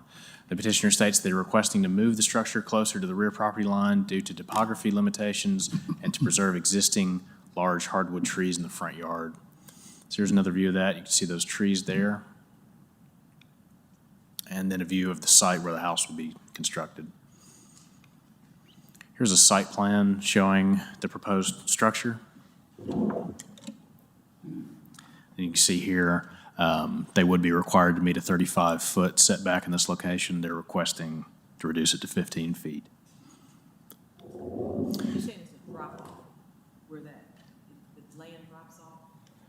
Yeah, and I'll let the petitioner confirm what their hardship is, but there does appear to be some topography challenges. There's also a floodway in the rear. It's noted here. These are our regulations for GPDs. At the time when this was created, the setback was 35 feet in the rear, and that stands today. These are your decision-making standards for variances. We received one written comment in support. Any questions for staff? Who owns the property to the south? I believe it is the Alabama Board of Mental health. Mental Health. What is the front yard setback requirement? I'm not 100% sure off the top of my head. It looks comparable to 35 feet. It's similar to that rear setback. And this is a side setback? I'm sorry? Is this a side setback that we're asking for a variance on? Say that one more time. I'm It's sorry. the rear. This is the rear? setback. Yeah. Okay. And the side setbacks are fine. That's correct. The only thing that they're not in compliance with this site plan is that rear setback of 35 feet.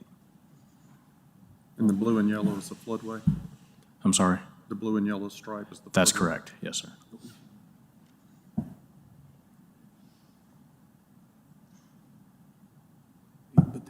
Any more questions for staff? Any other questions for City? All right. Bill Lunsford? Sorry, Bill Lunsford? I'm Bill Lunsford, 721 Courtney Place. I live in the Towns. As you can see from the plat, and I appreciate you letting me bring this petition to you. The lot slopes from front to back and then levels off midway. And in an effort to try to save as many trees as we could, we pushed it back as far as we could. And the association, homeowner association in the subdivision owns the lots on both sides of it. And then, of course, mental health owns all the property behind us. So we don't think we'll have any adverse effect to any other one. I've talked to several of the neighbors there, and they're fine with it. So you can see we've got a floodway issue in the back, so we can't.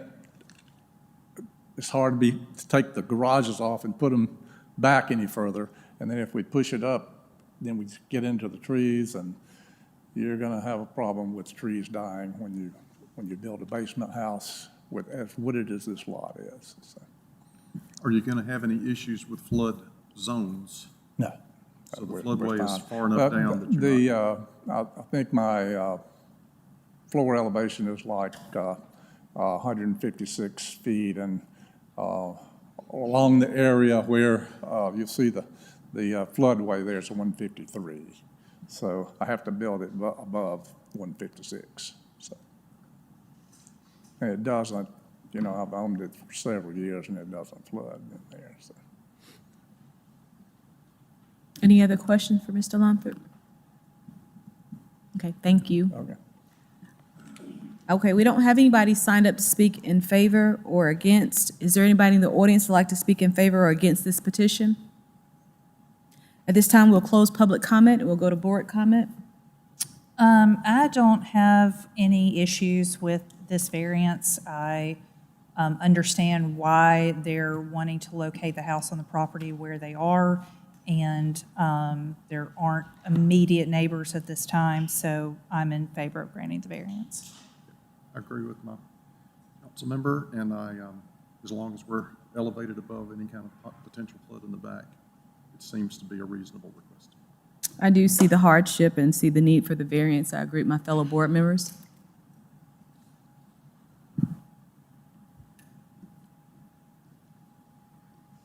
I have no issues, and with I'm guessing the hardship is due to the trees that are, if I'm looking at the monitor, the trees that are to the right of where the structure would be, so I have no issues. I don't have any issues with the recommendation. And so you mean the topography?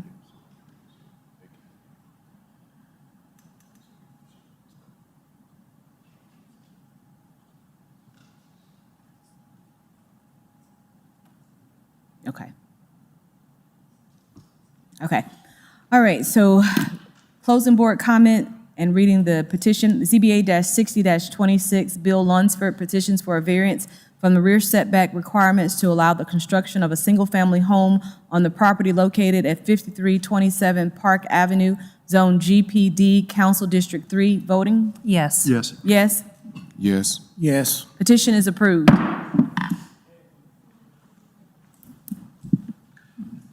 We're seeming. All right, moving to our short-term rentals tonight, ZBA 6226, Tyler Marchant petitions for special exception to allow the short-term rental of a property located at 9 Beverly Heights, zoned SFR3, Council District 5. Here we have the zoning of the property, an aerial view. This is just east of the Highlands, and short-term rentals in the area. Here we have a photo of the property from the street. Tyler Marchant will be the primary contact and available 24 hours a day. The petitioner does not have experience managing short-term rentals. The house is equipped with keypad locks and cameras.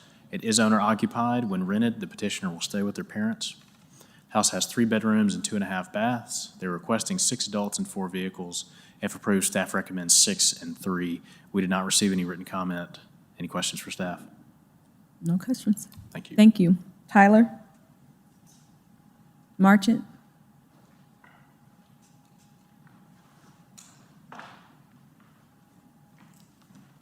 Yes, Tyler Marchant, 9 Beverly Heights. I'm just requesting for game day weekends, I'll just want to rent out my house and I'll Still have my old bedroom at my parents' house that I can stay on the weekend, so. Any questions? And this is your residence, your This is permanent my permanent residence? residence, yes. Okay.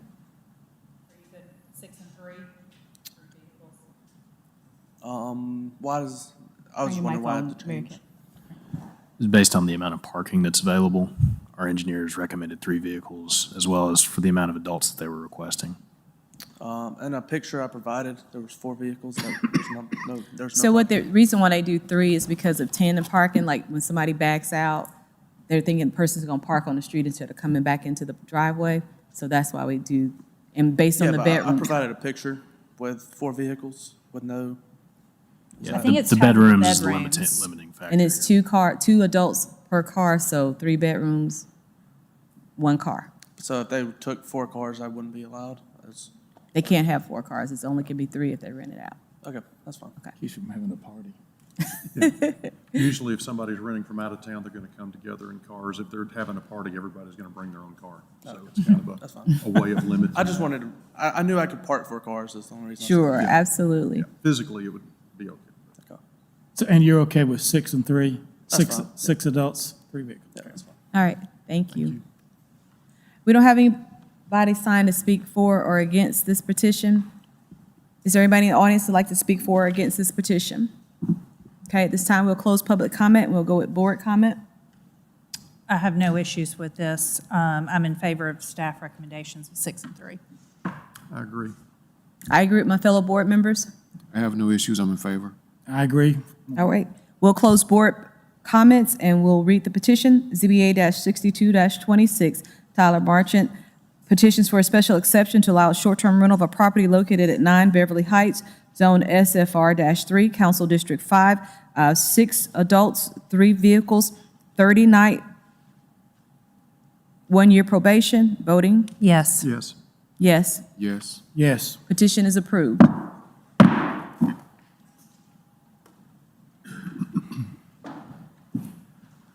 Moving to ZBA 6326, Kimberly Roberts, petitions for special exception to allow the short-term rental of a property located at 5 Hillcrest, zoned SFR1H, Council District 2. Here we have the zoning of the property, just south of Hargrove Road East, and an aerial view. Here are short-term rentals in the area. View of that property from the street, the driveway, and some additional parking in the rear. What was it zoned before? It's been zoned SFR1H. But how many, what do we do? I don't believe it's been rented before. You saw the dot on the, Yeah, but what we prove it, was it 8 and 4, or what it was, or was it 6 and 3? I don't have that in front of me right now. I can Okay. find that. Okay. Moving on, Bama Vacation Rentals will be the primary contact and will be available 24 hours a day. The petitioner has over 25 years of experience managing short-term rentals. The house is equipped with keypad locks, cameras, lock boxes, and noise detectors. The house is not owner-occupied. When not rented, the house will be used for long-term rentals or remain vacant. The house has 4 bedrooms and 3 bathrooms. Petitioner is requesting 8 adults and 4 vehicles. If approved, staff recommends 8 adults and 4 vehicles. We did not receive any written comment. You have any questions for staff?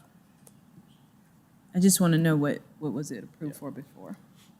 We're looking for that right now. Thank you. Okay. All right. Ms. Roberts? It was 8 adults, 4 vehicles. Previously approved for 8 adults, 4 vehicles. Really? When was that? Hello, Hey, Kim Kim. Roberts, 46 Sherwood Drive, 35401. This is an owner that lives in Texas, has a student here, and will be renting out. He'll use it a few times per year, and then we'll rent it out for them. In light of what we have just witnessed, and what precautions do you have in place or something of that measure if it were to happen, or how do you deal with that? Because 8 and 4 is getting up there. It's right here by campus, it's got a lot of space, so what precautions do you have for that? We surround the property with cameras. On a property this size, they'll have at least 3 or 4 cameras. We get all 4 sides of the house done that way. And sound, That's noise- outside? Pardon? Outside. Right, you can't have cameras inside of a property, so. Okay. But that is, and you can have, noise monitoring systems and all, but the best thing is just to monitor. We have a very robust system now for weeding out problems. We're very careful with local bookings for obvious reasons, and but it can happen to anybody. You know, it's that situation was very unfortunate, and you know, if you have a guest that's going to lie about everything, but about the only thing you can do is exactly what Tanner did, which was to call the police and get them evicted. So we've been in that same situation before. So the key would be to look at local book. I see what you're saying. Look, Yeah, local, because local, those it's are a going to be your flag. typical ones that are, you know, having a party. Yeah. Gotcha. But we have a system now through our reservation system that does a really good job of weeding out those kinds of problems. So it's rare that we have to deal with that. And then the next step is just monitoring, and our staff are doing that. You know, on these big weekends, they're monitoring every 30 minutes. So. All right. Any questions for Kimberly? All right, Thank thank you. you. We don't have anybody signed to speak in favor. Is there anybody in the audience that wants to speak in favor of this petition? Okay, we have one to speak in opposition, James Mize.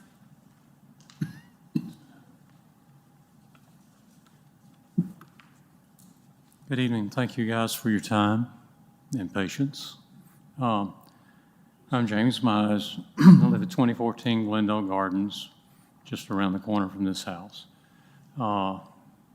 And whatever the information do I need to give you about me? That's it. Okay, all right, thank you. Grew up in the area. It's a nice, quiet spot. I don't know whether this house is going to be owner occupied or not, but whether that matters or not. It's in a historic district.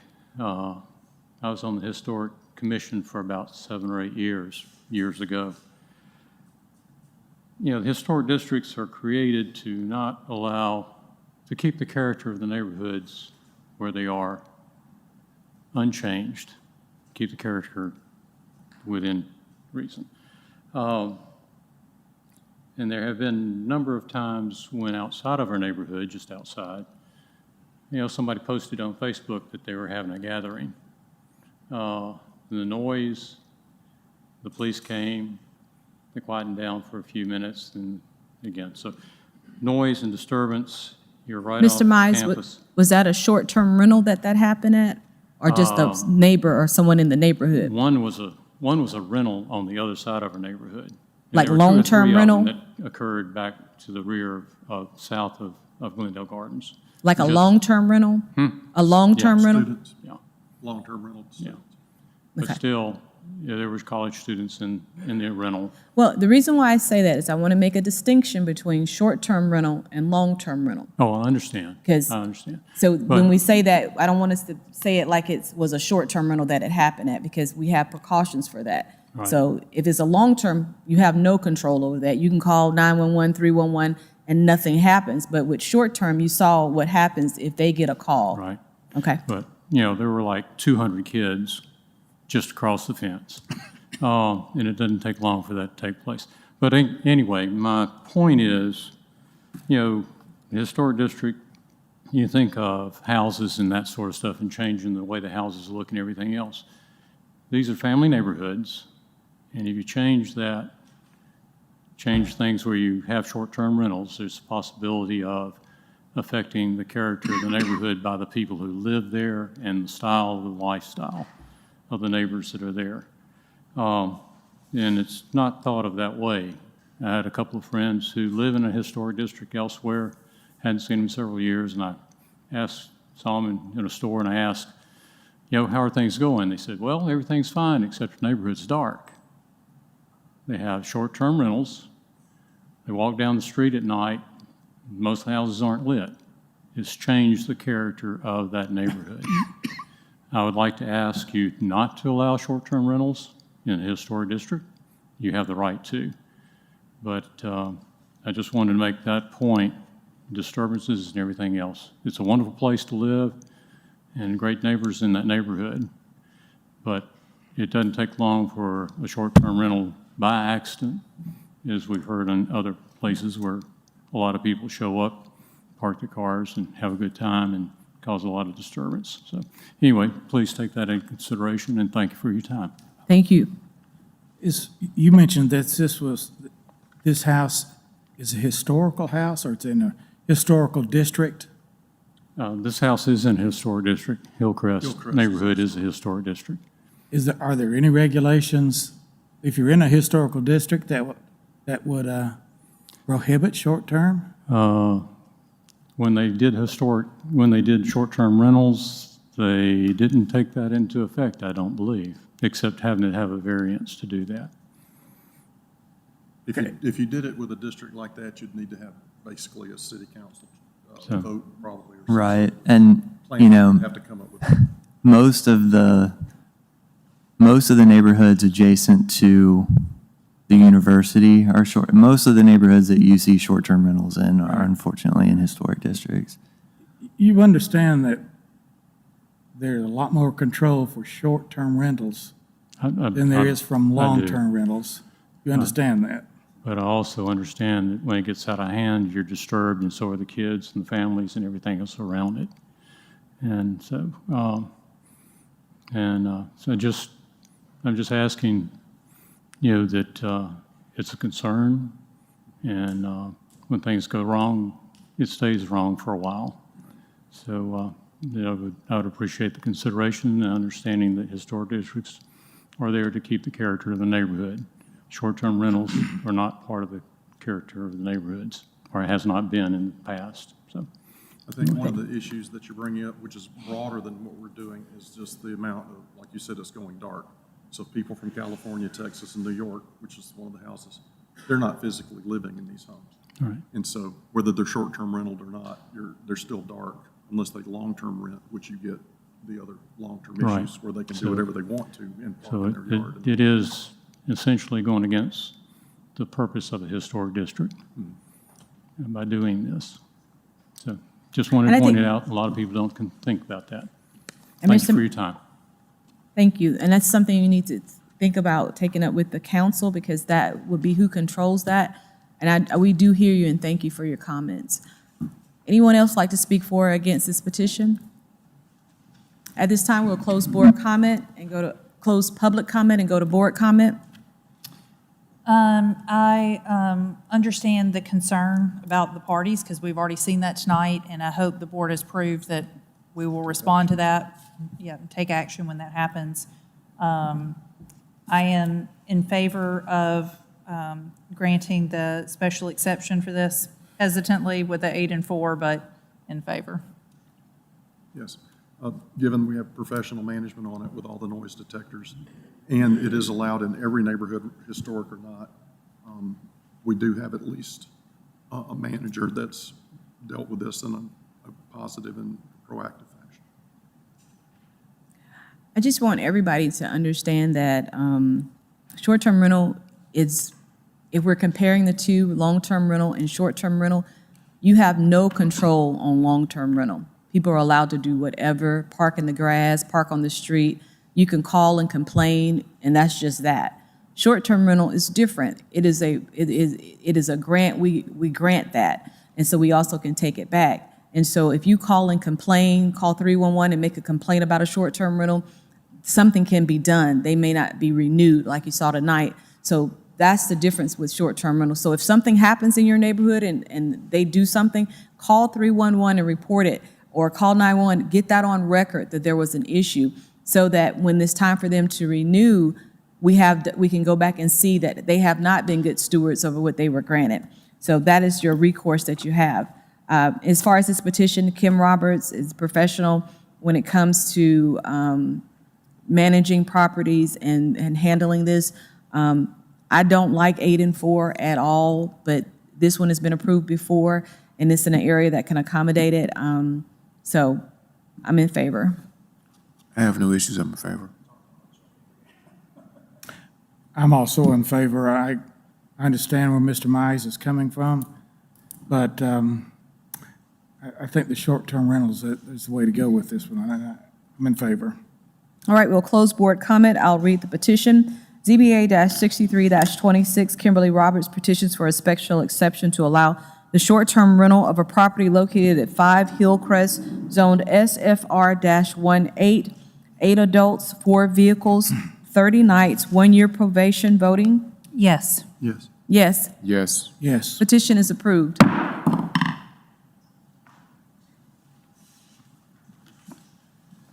Moving to ZBA 6426, Tanner Ashcraft, petitions for special exception to allow the short-term rental of a property located at 601 29th Avenue, Zone DHEH, Council District 1. Here we have the zoning of the property. It's just west of Lurleen Wallace, downtown, and an aerial view. We have short terminals in the area, Next door. and a view of that property from the street and the parking. Tapaway LLC will be the primary contact and available 24 hours a day. They currently manage over 50 short-term rentals. The house is equipped with smart locks, exterior cameras, and noise monitors. It is not owner-occupied. When not rented, the house will remain vacant. The house has 2 bedrooms and 2.5 baths. Petitioner is requesting 4 adults and 2 vehicles. If approved, staff recommends 4 and 2. We did not receive any written comment. Any questions for staff? No questions. Thank you.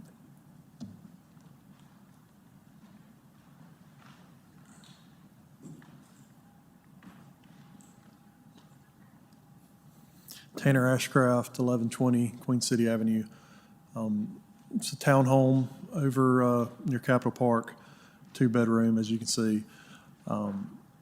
It's a family that owns it, that's daughter just graduated from law school. They love Tuscaloosa, like to come back and visit, so they want to hold on to it and let us rent it while they're not here. Do you have any questions for me? No questions. Thank you. All right. Nobody signed up to speak for or against. Is there anybody in the audience like to speak for or against this petition? Okay, we'll close public comment, go to board comment. I have no issues with this special exception, especially since Tanner's managing it and he has a ton of experience, so I'm in favor. I have no issues. I agree with my fellow board members. I have no issues. I have no issues. Okay, we'll close board comment. We'll read the petition.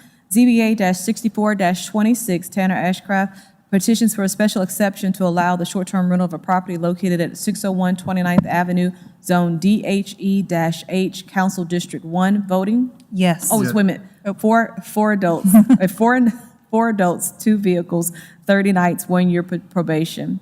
Voting? Yes. Yes. Yes. Yes. Yes. Petition is approved.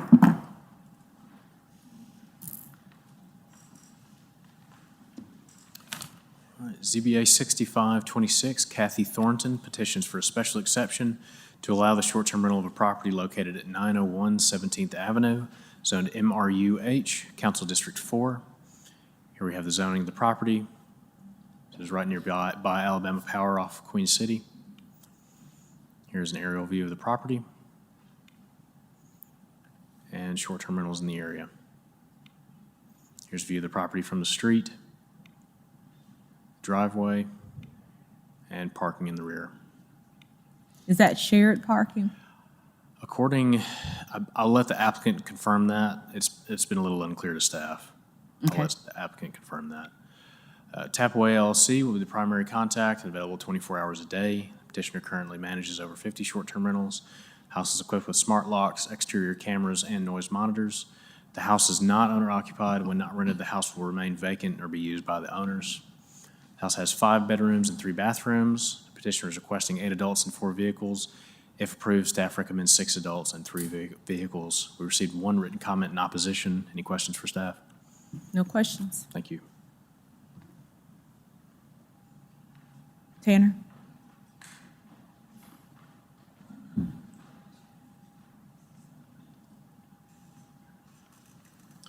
Tanner Ashcraft, 1120 Queen City Avenue. See, it's a property that's been a long-term rental for many years. The owners purchased it this year. The guys that were living there did not renew their lease. And it got word later into the leasing season, way past the leasing season technically. So they kind of missed the boat on having it leased this year. That's when they reached out to me. So they've been cleaning the property up, done a lot of work cleaning up, as it's been a student rental over the years inside. It looks better than it has in years from what I understand. So anyway, you have any questions for me on this one? Okay, 6 and 3? Yes, that'll be fine. Yes, that is, from my understanding, that's common parking behind, which I think there's technically 4 spots right there behind that house. But yes, 6 and 3 would be acceptable. Okay. Any questions? This house had 5 bedrooms, and the staff recommends 3 vehicles. Based off the amount of parking available. Okay. All right, thank you. Thank you. We don't have anybody sign up to speak for or against. Is there anybody in the audience like to speak for or against this petition?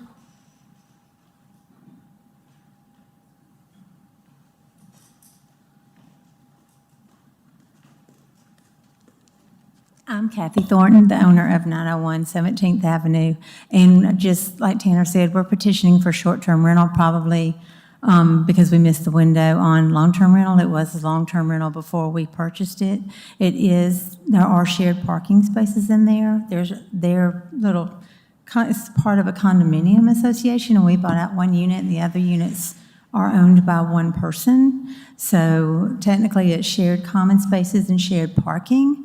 And so we own 25% of the condo because there are 4 houses. So we should be entitled to 25% of the parking, which if I did my math would be 3.75. So there should be plenty of parking for short-term rentals, which our thinking was short-term rentals is going to be a lot better than long-term rentals because like you said, they're not there but a few days of the year. They're not there every single day fighting for a parking place back there. So that was kind of our thinking with the parking. And it is 5 bedrooms and 3 baths on the corner unit. So we just appreciate your consideration. All right, Do thank you have you. any questions for me?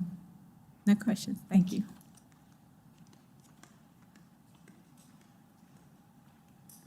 Okay, anybody else like to speak for or against this petition?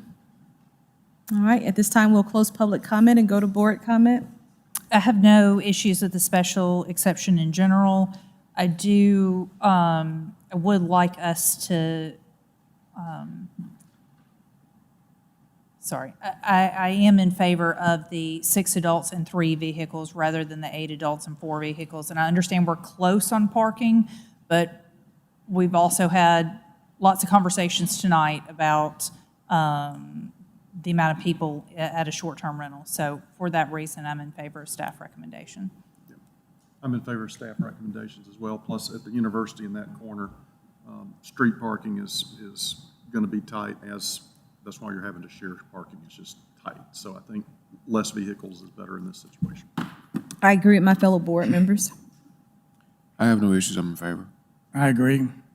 Okay, at this time, I'll close board comment. I'll read the petition. ZBA-65-26, Kathy Thornton petitions for a special exception to allow the short-term rental of a property located at 901 17th Avenue, zoned MRU-8, Council District 4, 6 adults, 3 vehicles, 30 nights, 1 year probation. Voting? Yes. Yes. Yes. Yes. Yes. Petition is approved. And that was with the board, with the staff recommendation. Moving to ZBA 6826, Lysandra Jernigan petitions for a special exception to allow the short-term rental of a property located at 6384 Woodmere Drive, Zone GPD, Council District 6. Here we have the zoning of the property. This is just south of Woodland Forest Elementary. View of that property from the aerial view. And short-term rentals in the area.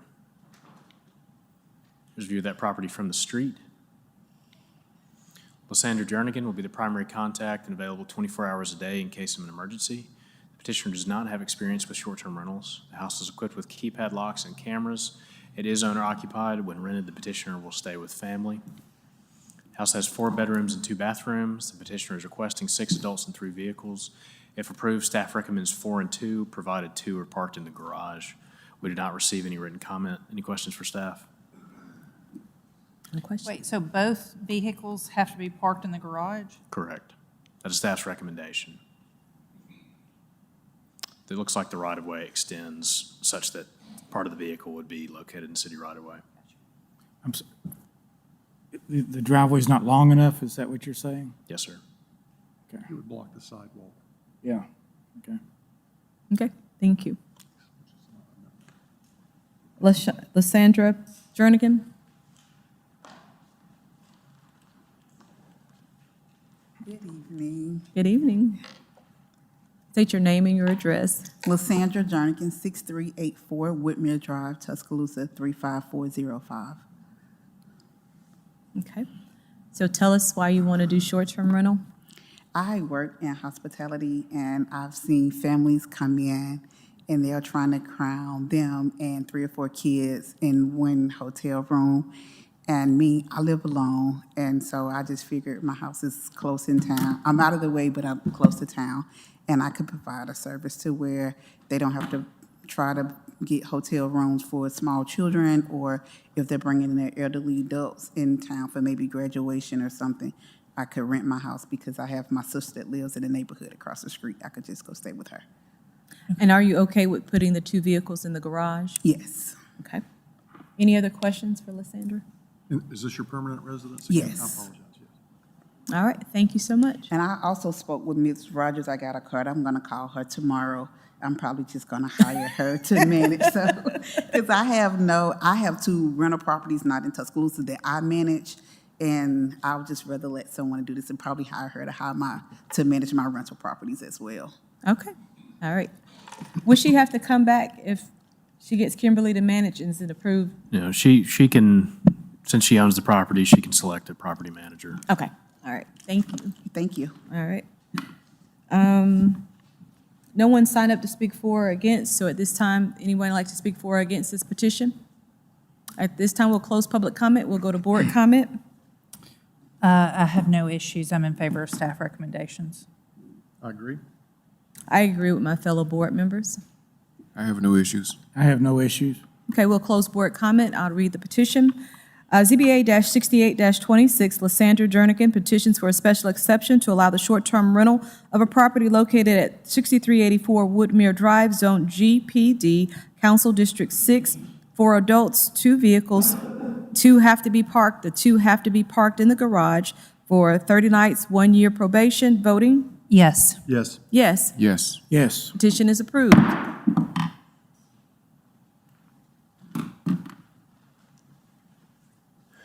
Moving to ZBA 6926, Hean Atkins petitions for a special exception to allow the short-term rental of a property located at 4165 East Lake Drive, zoned SFR1, Council District 6. Here we have the zoning of the property. This is south of the neighborhood Walmart along Skyland. And an aerial view. Here's short-term rentals in the area. And a view of that property from the street. He and Atkins will be the primary contact and will be available 24 hours a day in case of an emergency. The petitioner does not have experience managing short-term rentals, but does with long-term rentals. The house is equipped with keypad locks and cameras. It is not owner-occupied. When not rented, the house will remain vacant or be rented long-term. The house has 6 bedrooms and 3 bathrooms. The petitioner is requesting 10 adults and 5 vehicles. If approved, staff recommends 8 and 4. We did receive 2 written comments in opposition. Any questions for staff? Go back to the house.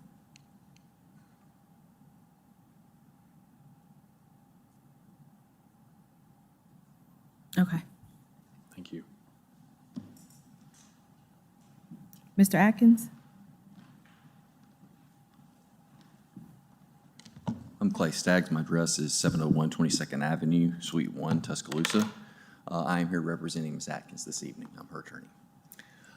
Ms. Atkins acquired this house and intended to rent it out long-term and has been unable to find that, and that's why she is petitioning for short-term rentals.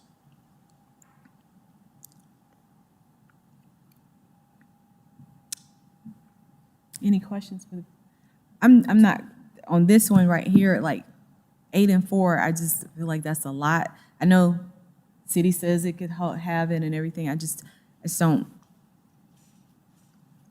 For me personally, I'm more like leaning towards 6 and 3.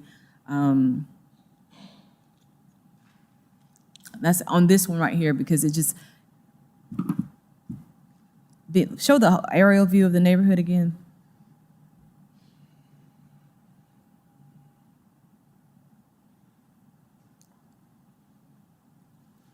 Is the house on a dead end? I don't think it is. I believe it's a It doesn't T. look like You it can goes see through from the- the T's off down there at the end. That's- It is a 6-bedroom house, so I believe that that's why the request was what it was for occupancy. How many bedrooms does it have? 6 bedrooms, 3 bathrooms. How many bedrooms? Six bedrooms and 3 Six. bathrooms. It looks like, it's a big house, I know, it just looked like on that dead end. Will you be the property manager? Is she, Ms. Atkins is going to manage it herself. She and her husband live about 10 minutes away. And she said she would, if it became an issue, be willing to hire a property manager, but wanted to try it herself to begin with. With her trying it herself, I'm really just 6 and 3 for me. Okay, any other questions for the petitioner? Would 6 and 3 be a problem? No, sir, I don't believe it would be. Okay, thank you. No one signed up to speak in favor. Is there anybody in the audience like to speak in favor of this petition? Okay, in favor? Okay. Anybody, we got one signed up in opposition, Bonnie Porter.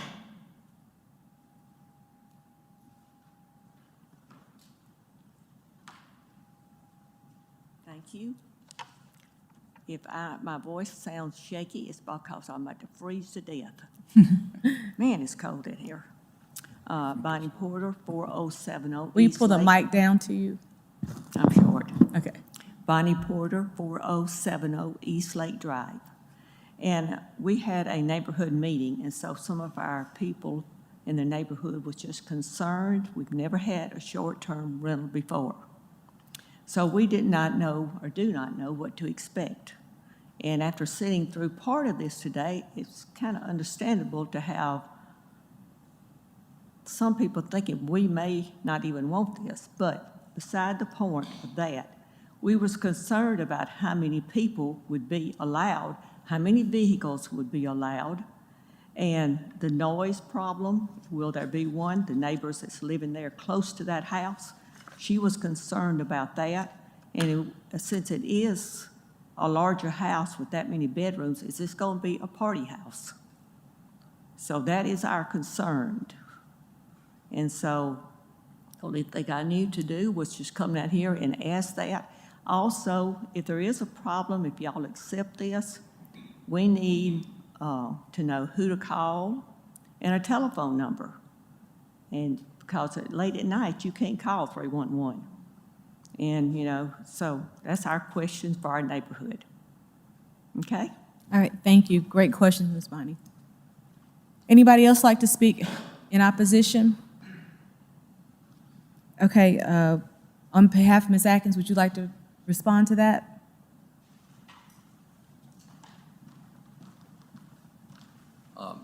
On behalf of Ms. Atkins, I can say that I believe reducing to the car count and the occupancy count to 6 and 3 would address that.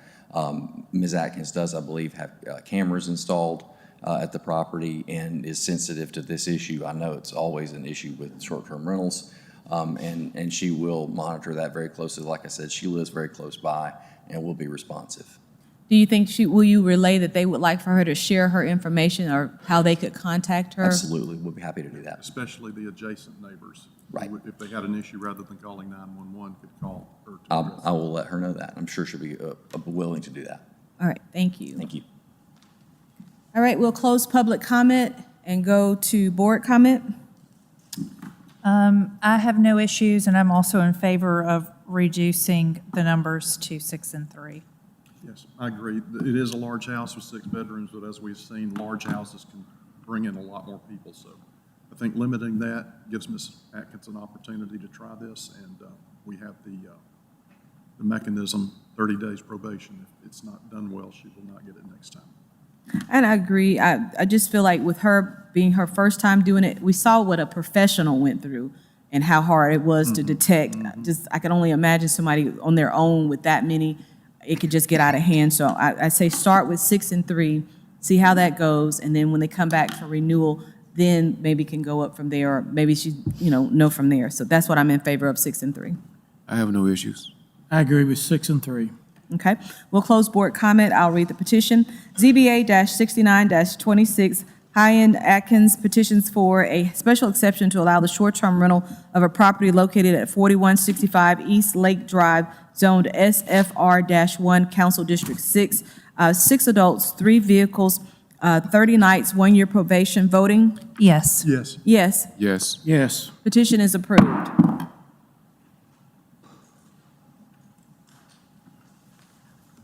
Anybody need a break or anything? Moving to ZBA 7026, Anybody need a Carlos Turner petitions for a special exception to allow the short-term rental of a property located at 6320 72nd Street East, zoned SFR1, Council District 6. Here we have the zoning of the property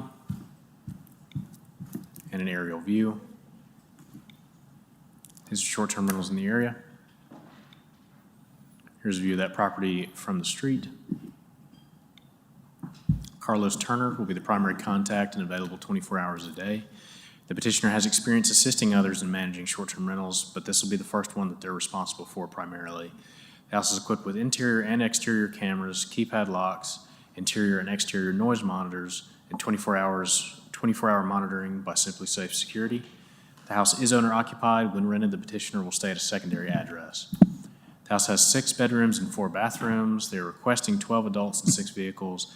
If approved, staff recommends 12 adults and 6 vehicles based on the driveway and occupancy. We received 2 written comments in opposition. Any questions for staff? Have we ever done 12 and 6? I can't think of one in my time. Okay. Is this the first time they've asked for short-term rental? Yes, I believe so. Owner occupied. Yeah. Thank you. Okay. That's a consideration. Carlos Turner?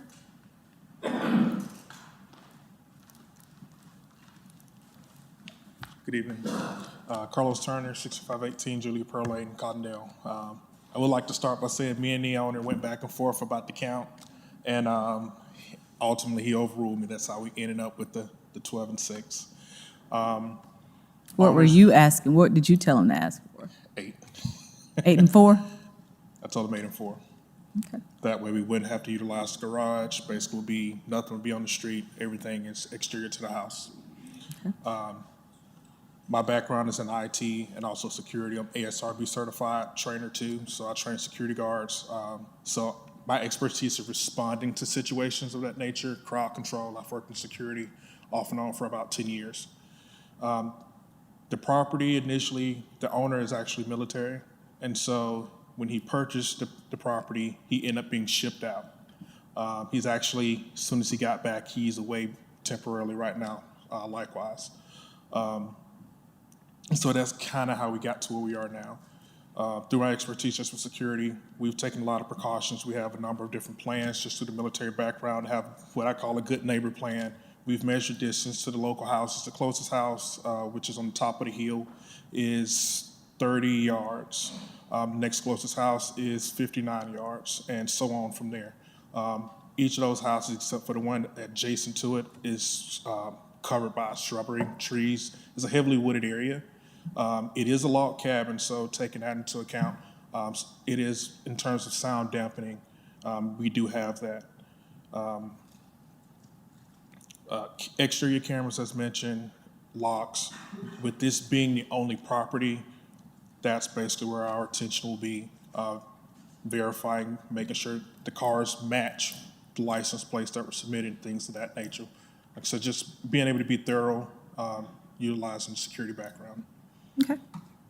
Sounds good. Any other questions or comments? All right, Carlos, and probably, I'm like thinking, you're probably gonna be able to go back and say I was right, but. All right, thank you. We don't have anybody signed up to speak for or against this petition. Is there anybody in the audience who'd like to speak for or against this petition?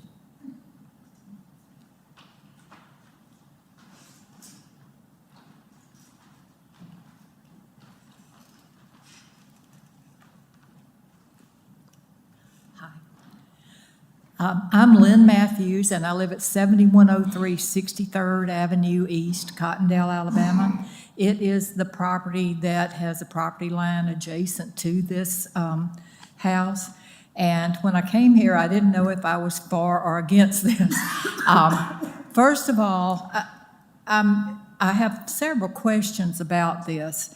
I understood that Carlos Turner was the owner of the house. He just said it was somebody else. I understood that Mr. Turner said he lived in the house. He does not. No one lives in the house. The neighbors that have met him says he's a very nice guy and everybody likes him fine. However, Mr. Turner's not going to be the person in the house.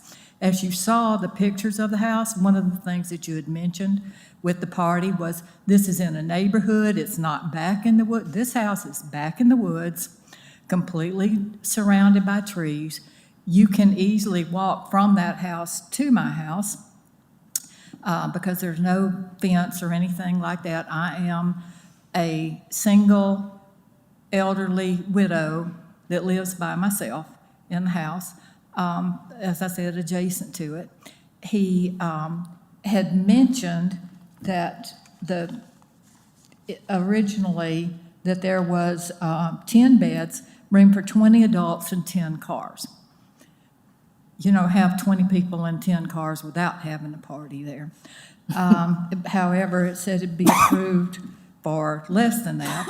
And I've gone back there and looked. He has expanded some of the parking to where there would be probably room for the amount of cars that he's asked for there. He had also stated, like I said, that that was his primary residence and that he would be available 24/7. However, he said that when he wasn't in the house, that he would be in Montgomery at 4419 Bell Chase in Montgomery, Alabama. He's not going to get to the house from there.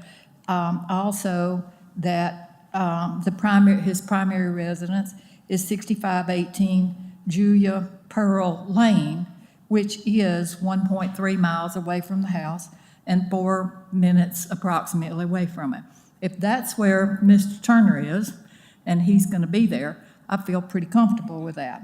The other thing is that he says that it's surveilled by Simply Safe. Now, all I know about Simply Safe is the commercials that says, you know, get away, we're calling the police.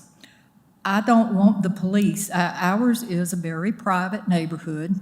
As you saw, there was only one short-term rental that's actually in a different neighborhood. And so I'm not wanting the police coming to my neighborhood every time something happens.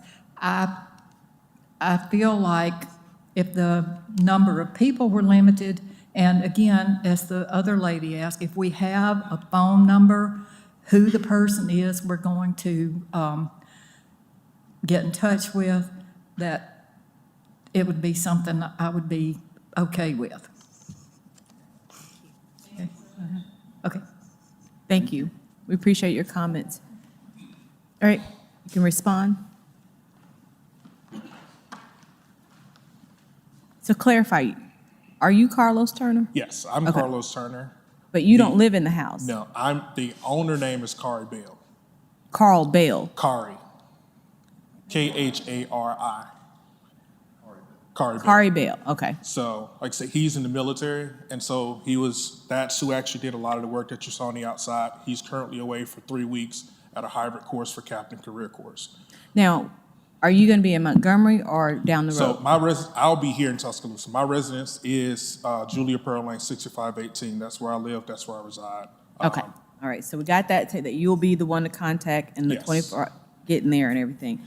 Are you okay with sharing your phone number for contact if something were to happen? Yes, my phone number as well as the owner. Once the owner returns, he actually already has been in contact with one of the residents that's actually the closest to the house.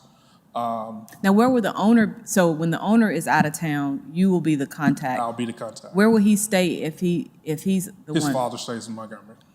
So he'll be at his father's house in Montgomery? Yes. And then he'll call you to say, hey, something happened and you need to go check? Well, I'll be monitoring the cameras. Okay, you'll be the monitor. Basically, the cameras are there so I can actively monitor, and basically we'll be checking cars and different things of that nature. Okay. So you'll be acting as property manager in his house? Yes. All right. Thank you. All right, we'll close public comment and go to board comment. I generally have no issues with the special exception. I do think 12 and 6 is a lot of people, a lot of cars. I understand that privacy gives you a noise buffer, so I appreciate that factor. It also contributes to a lack of visibility, which can, increase maybe one's ability to park.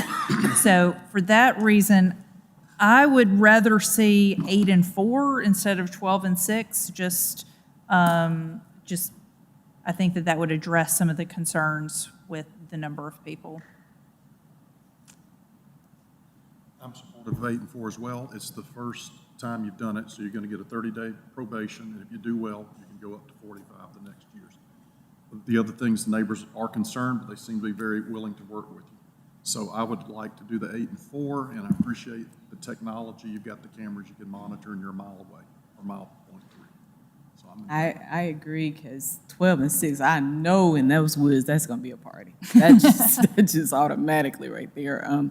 8 and 4, I thank you for being open to that. Let's start out with that and then see how it goes, and that's what I'm agreeable to. I have no issues. I have no issues. Okay, I'll close board comment and read the petition, ZBA-70-26, Carlos Turner petitions for a special exception to allow a short-term rental of a property located at 6320 72nd Street East, Zone SFR-1, Council District 6, 8 adults, 4 vehicles, 1 year probation, 30 nights, voting? Yes. Yes. Yes. Yes. Yes. Petition is approved.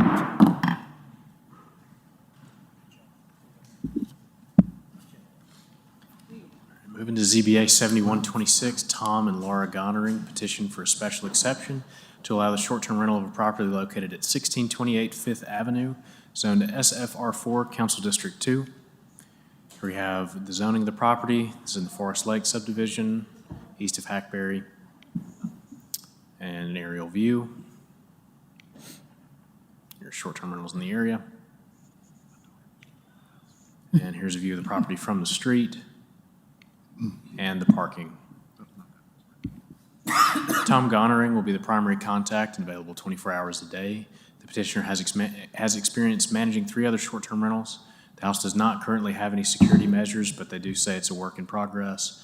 The house is not owner-occupied, and the petitioner does not currently have plans for the home when it is not rented short-term, but they may rent long-term in the future. The house has 3 bedrooms and 2 bathrooms. Petitioner is requesting 6 adults and 2 vehicles. If approved, staff recommends 4 adults and 2 vehicles. We did not receive any written comment. Any questions for staff? So go back to is it 2 houses connected, or is it? It is 2 houses on 1 lot. There's only 1 connection, and they just kind of share a roof line here. So they're going to stay in the gray house? They're going to stay in this one here. So there's no way you can get from one house into another without going outside. And this is the parking here for this house. Oh. So that's the structure that they'll be staying in. You can see the other house here. They'll be renting that long-term with a long-term tenant while this one's being rented short-term. So that house wraps around behind it or something? Let me go back to the, and I'll let the petitioner say some more, but I'll kind of draw it out here. This is that one house, and then the other one behind it. Where do you park for that? For the other house? Parking for the other house is here. Oh, okay. Parking for this house is here. Oh, so there's like a little privacy fence between them? Yeah. You can see that here. Yeah. Okay. Any other questions? Thank you. Tom and Laura? Thank you. Yes, we have owned that property for about 8 years, and all that time it has been consistently rented on long-term rentals. And we also have, over the years, owned and rented beach condos on 3 different occasions. We currently own one in Orange Beach that's on a short-term rental thing. So we would like to put this house on a short-term rental program. So You're Okay. local to Tuscaloosa, you'll be the point of contact? Well, yes, us, or we are actually going to have a property manager. Okay. Bonnie Trendotti with Kim Harwood Real Estate. Okay. All right. Any questions, more questions? All right, thank you. Could I ask, though, I was wondering why the occupancy was reduced in the recommendation. Based off the amount of parking here, our engineers felt that there was only room for 2 vehicles, and you can only have 2 adults per vehicle. There is actually room, I did not ask for more than 2 vehicles, but there is actually room to park 2 vehicles on that right-hand side of it, back, long ways, stacked. So Right, this this was our driveway recommend- right here? Yes. You saying parking 4 vehicles is what you're saying? No, I said there's plenty of room to park 3. You probably could get 4, but that's a little questionable, but you could easily get 3. On the left-hand side there, put 2 and 1 on the right-hand side there. I understand how you probably can park your car in there, but when people come to park there who are not familiar with it, we need to make it very simple for them, because 2 is what the engineering said that they feel comfortably could get in, and so that's what recommendation we go with. So that's why we're saying 2. The engineers looked at it and said 2 could comfortably get in there. So that's what we go with. Okay, Okay? thank you. All right. What are the white lines on the road? What does that signify? What's what now? Is that parking? It's a speed bump. Oh, it's speed. Notify you there's a bump. Yeah. Because speed bump coming up. So yeah, that's what we go by, is what the engineer, when they go and look at it, they tell us what they think going Thank there. you. All right, thank you. No one signed up to speak for or against. Is there anybody in the audience like to speak for or against this petition? Okay, we'll close public comment, go to board comment. I have no issues with staff recommendations of 4 and 2. I agree with staff. I agree with staff recommendations as well. I have no issues. No issues? Okay, we'll close board comment. I'll read the petition. ZBA-71-26, Tom and Laura Gunnering, petitions for a special exception to allow the short-term rental of a property located at 1628 Fifth Avenue, Zone SFR-4, Council District 2, 4 adults, 2 vehicles, 1 year probation, 30 nights. Voting? Yes. Yes. Yes. Yes. Yes. Petition is approved.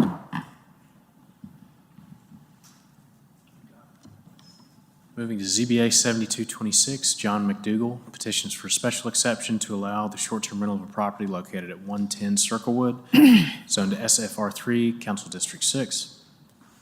Here we have the zoning of the property. This is the Circlewood neighborhood off of Loop Road. And an aerial view. Here are short-term rentals in the area. And a view of that property from the street,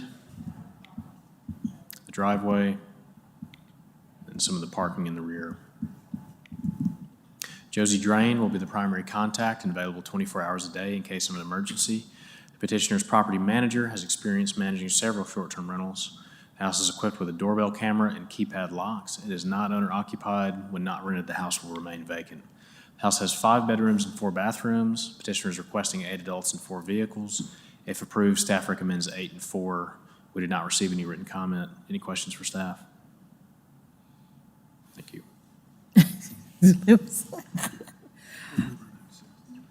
Yeah. John McDougall.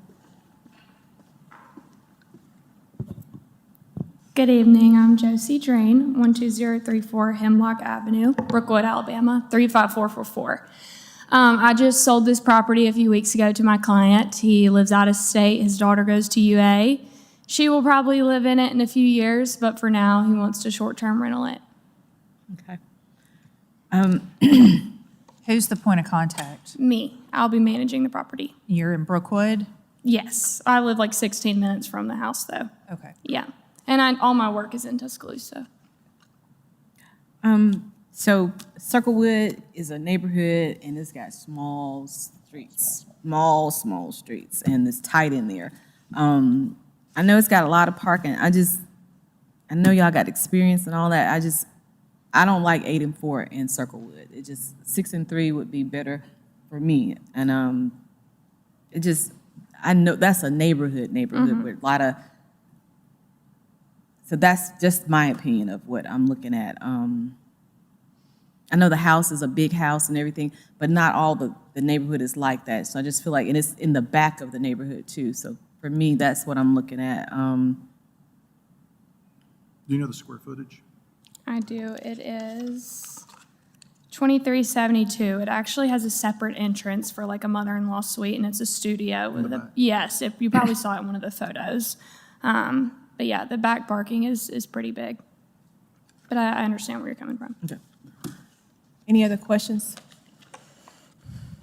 Thank you. Thank you. We don't have anybody signed up to speak for or against. Is there anybody in the audience who'd like to speak for or against? Okay.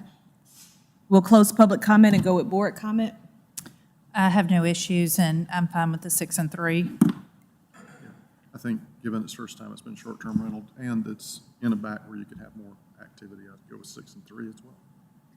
I agree with my fellow board members, and I'm comfortable with 6 and 3. I have no issues. No issues with 6 and 3. Okay, I'll close board comment, and I'll read the petition. ZBA-72-26, John McDougall petitions for a special exception to allow short-term rental of a property located at 110 Circlewood, Zone SFR-3, Council District 6. 6 adults, 3 vehicles, 1-year probation, 30 nights. Voting? Yes. Yes. Yes. Yes. Yes. Petition is approved.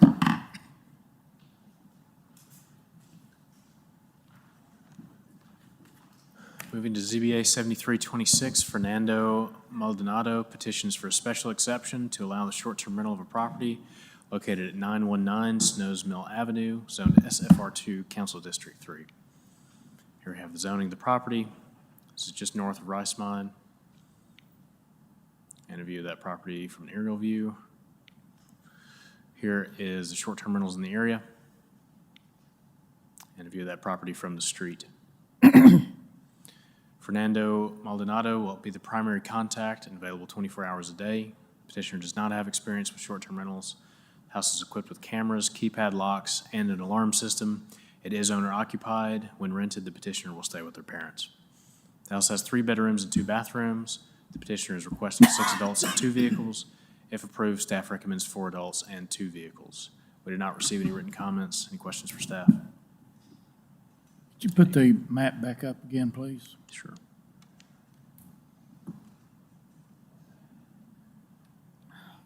So this driveway goes directly into Snows Mill? Correct. So high traffic. And the power company is Right down Just up the road. just to the north of there. That's right. Thank you. Fernando?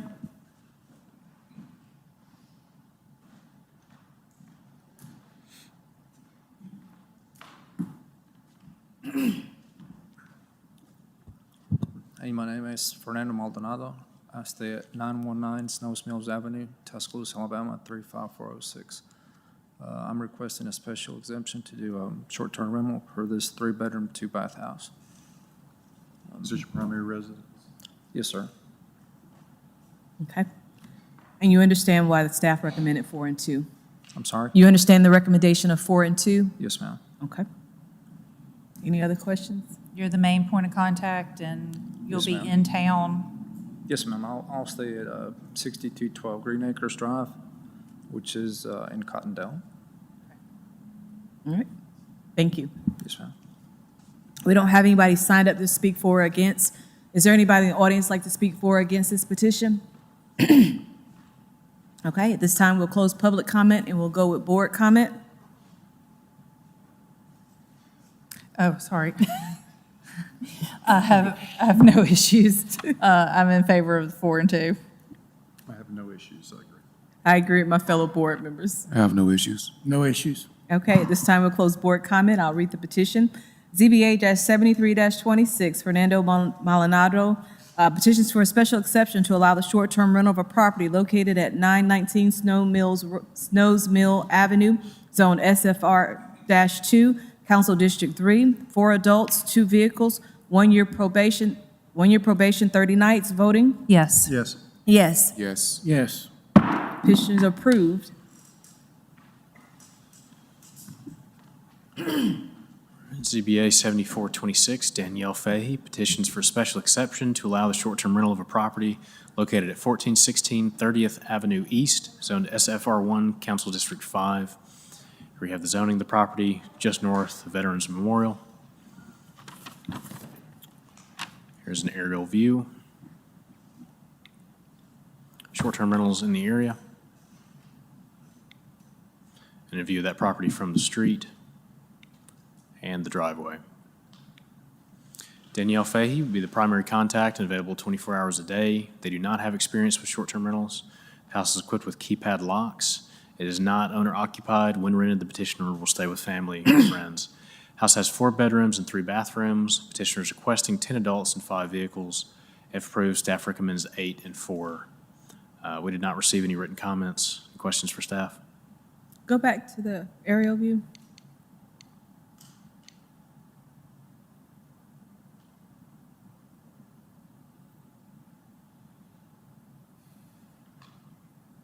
Okay. The houses are bigger there, that street.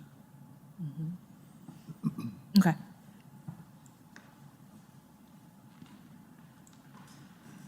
Danielle Fahey?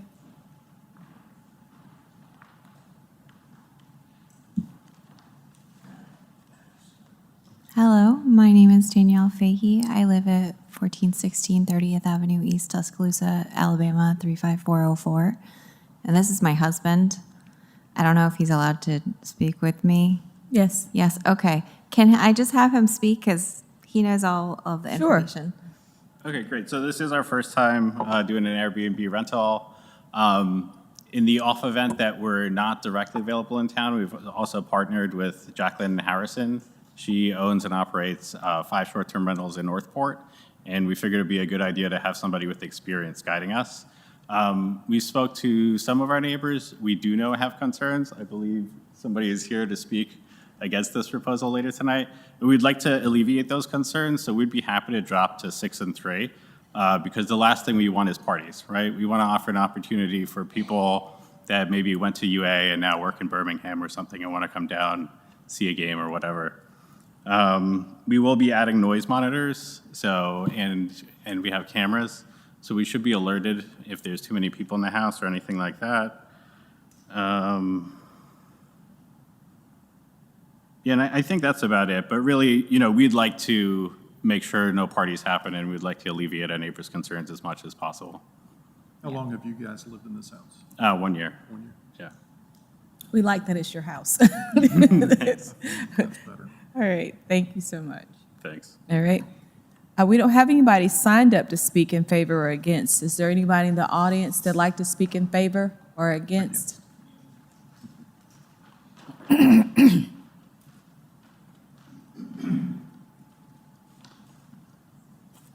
Good evening, and it's getting evening too. My name is Brian Nims. I have residence 3107 Fremont Drive, which is right up the street from their house. Personally, I'm not a fan of the short-term rentals. We have 2 in our neighborhood. One is controlled very well. We have another one. I'm glad you made the comment about calling because they're parking all over the street and everywhere else when it's being rented. So we'll contact y'all about that. I did go around the neighborhood. I spoke to, I'll leave this petition with y'all. I spoke with 21 people in the neighborhood. Out of the 21, 5 had signed that they would like to allow it. 13 have signed that they do not, they disapprove of it, and 3 of them abstained. So I'm just gonna pass that along to y'all. I do know them, they're great neighbors, and I have no qualms, we're not a fan of short-term rentals in our neighborhood. We like it that way. Let me ask you this, the ones, Yes. the other 2, are they owner occupied or are they empty when they're not short? The one is owner occupied, they're great. There's another one that's, their son goes to school here and he's got a couple of people live with him, but it's during the summer when they're gone that they're renting that house out, and it is way beyond whatever limits y'all approved on that. So I'm gonna do a little research on that, because literally, they have a driveway, it's wide enough for 1 vehicle and 2 cars, and they're parked up and down the street. So but that does not have anything to do with them. So we're like to know 50-50 about- on short-term rentals in our neighborhood. Well, you can do call in 311 during the day and call Okay. the city. We will. Absolutely. Thank you so much. Okay, did y'all want this? Do you have any long-term rentals in the neighborhood? Yes. What We are your got, issues with the long-term rentals? nope, long-term rentals, neighborhood we're at, Fremont Drive, up in there is a super quiet neighborhood. In fact, the long-term rentals, you really don't know they're long-term. When they move in that neighborhood, they stay. And also, no, I have no issue with that whatsoever. All right, thank you. Okay, thank y'all. And thank you You for your want to give us honesty. that petition? Yes, sir. Thank you. All right, anybody else like to speak for or against this petition? At this time, we'll close public comment. We'll go to board comment. I appreciate the concern about the short-term rental in the neighborhood, especially since you've had some issues with another rental. I also appreciate the homeowners offering up a reduction to 6 and 3. And so I think as like a good balance, I would be fine with approving 6 and 3, since there have been some successful short-term rentals in the neighborhood. Yes.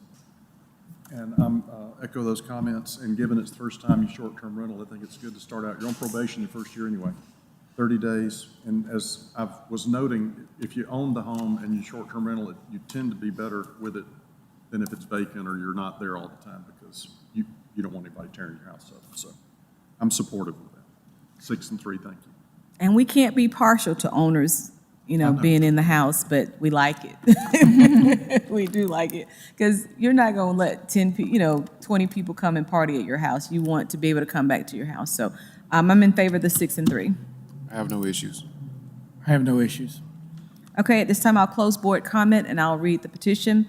ZBA-74-26, Danielle Fay, petitions for a special exception to allow a short-term rental of a property located at 1416 30th Avenue East, zoned SFR-1, Council District 5. 6 adults, 3 vehicles, 1 year probation, 30 nights. Voting? Yes. Yes. Yes. Yes. Yes. Petition is approved. Just 2 more. All right, ZBA 7526, Herman Jarrell Harris, petitions for a special exception to allow the short-term rental of a property located at 1376 Southern Gardens Drive, Zone GPD, Council District 5. Here we have the zoning of the property. It's just east of the Aldi and Texas Roadhouse. And an aerial view. Oh, we had another short-term rental. Here's short-term rentals in the area. And view of that property from the street. Tapaway LLC will be the primary contact and available 24 hours a day in case of an emergency. Petitioner's property management company manages over 50 short-term rentals. House is equipped with smart locks, exterior cameras, and noise monitors. It is not owner occupied. When not rented, the house will be used by the petitioner or rented long-term. It has 2 bedrooms and 2 bathrooms. Petitioner is requesting 4 adults and 2 vehicles. If approved, staff recommends 4 and 2. We did not receive any written comment. Any questions? Thank you.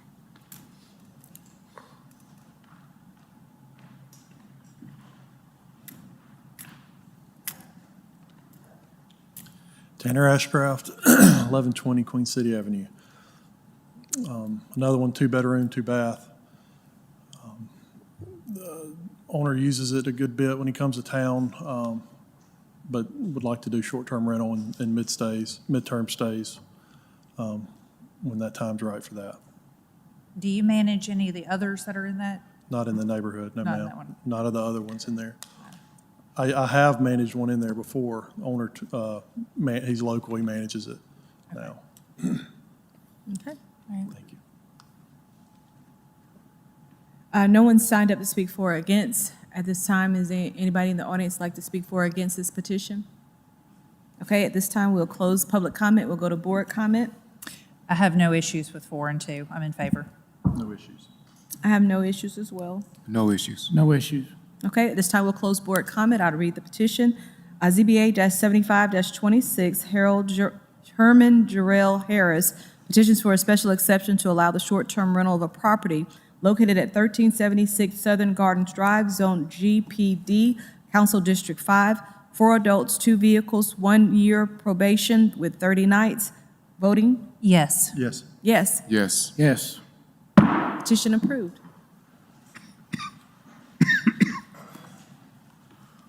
Moving to our final case tonight, ZBA 7626, Caitlin Montgomery petitions for a special exception to allow the short-term rental of a property located at 2131 5th Street East, zoned MR1, Council District 5. Here we have the zoning of the property just north of University Boulevard in Alberta. And an aerial view. There is a house there. This is an older image. Here we have the short-term rentals in the area and a view of that property. Evan Montgomery will be the primary contact and available 24 hours a day. The petitioner has operated 2 other short-term rentals in the past. It is equipped with cameras and keypad locks. It is not owner-occupied. When not rented, the house will be used by the petitioner or remain vacant. The house has 3 bedrooms and 2 bathrooms. Petitioner is requesting 7 adults and 2 vehicles. If approved, staff recommends 4 and 2. We received 1 written comment in opposition. Any questions for staff? No. Thank you. Caitlin Montgomery?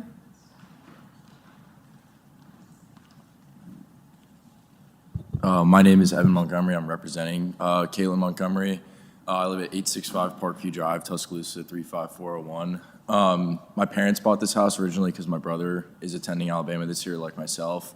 So it was really just for a place for them to stay, and then they can lend it out to people that we feel that we trust. So I just want to make it clear it won't be going on Airbnb or any of these listing sites, mainly for game days and graduation and stuff like that. But the people that will be occupying the house, we will trust them with it.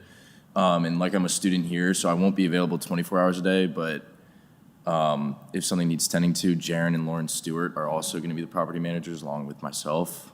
Yeah, that's about it. And do they live in Tuscaloosa as well? They do, yep. So you don't live in, will it be vacant? Is that what we said? Yeah, it'll be vacant for Okay. the most part. And so you're going to just lend it out to personal people that you Yeah, know? like my friends' families. I think for FSU, even my parents who own the place are going to be there. So it's mostly going to be like people that we know personally that'll be there. Okay. All right. Any other questions for? The staff recommended 4 adults. Are you okay? 4 adults? I think 7 adults works, but I'm also open to the 4 adults thing too. Okay. There's 5, I think there's close to 5 bedrooms, so 7 adults can fit in there. My whole family, I have 5 people in my family, we can fit comfortably. We go by the vehicles. in there. So Yeah, 2 yeah. adults to 1 vehicle. Okay, Okay. All right. thank you. All right. We don't have anybody signed up to speak for or against. Is there anybody like to speak for or against this petition? Okay.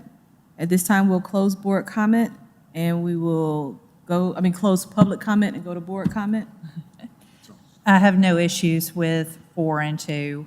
I'm in favor. 4 and 2 is a good way to start out.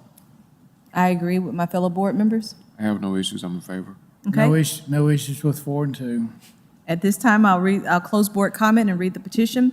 ZBA-76-26, Caitlin Montgomery petitions for a special exception to allow the short-term rental of a property located at 2131 5th Street East, zoned MR-1, Council District 5. Voting? Do you need to do 4 adults? Oh, 4 adults, 2 vehicles, 1 year probation, 30 nights. Voting? Yes. Yes. Yes. Yes. Yes. Petition is approved.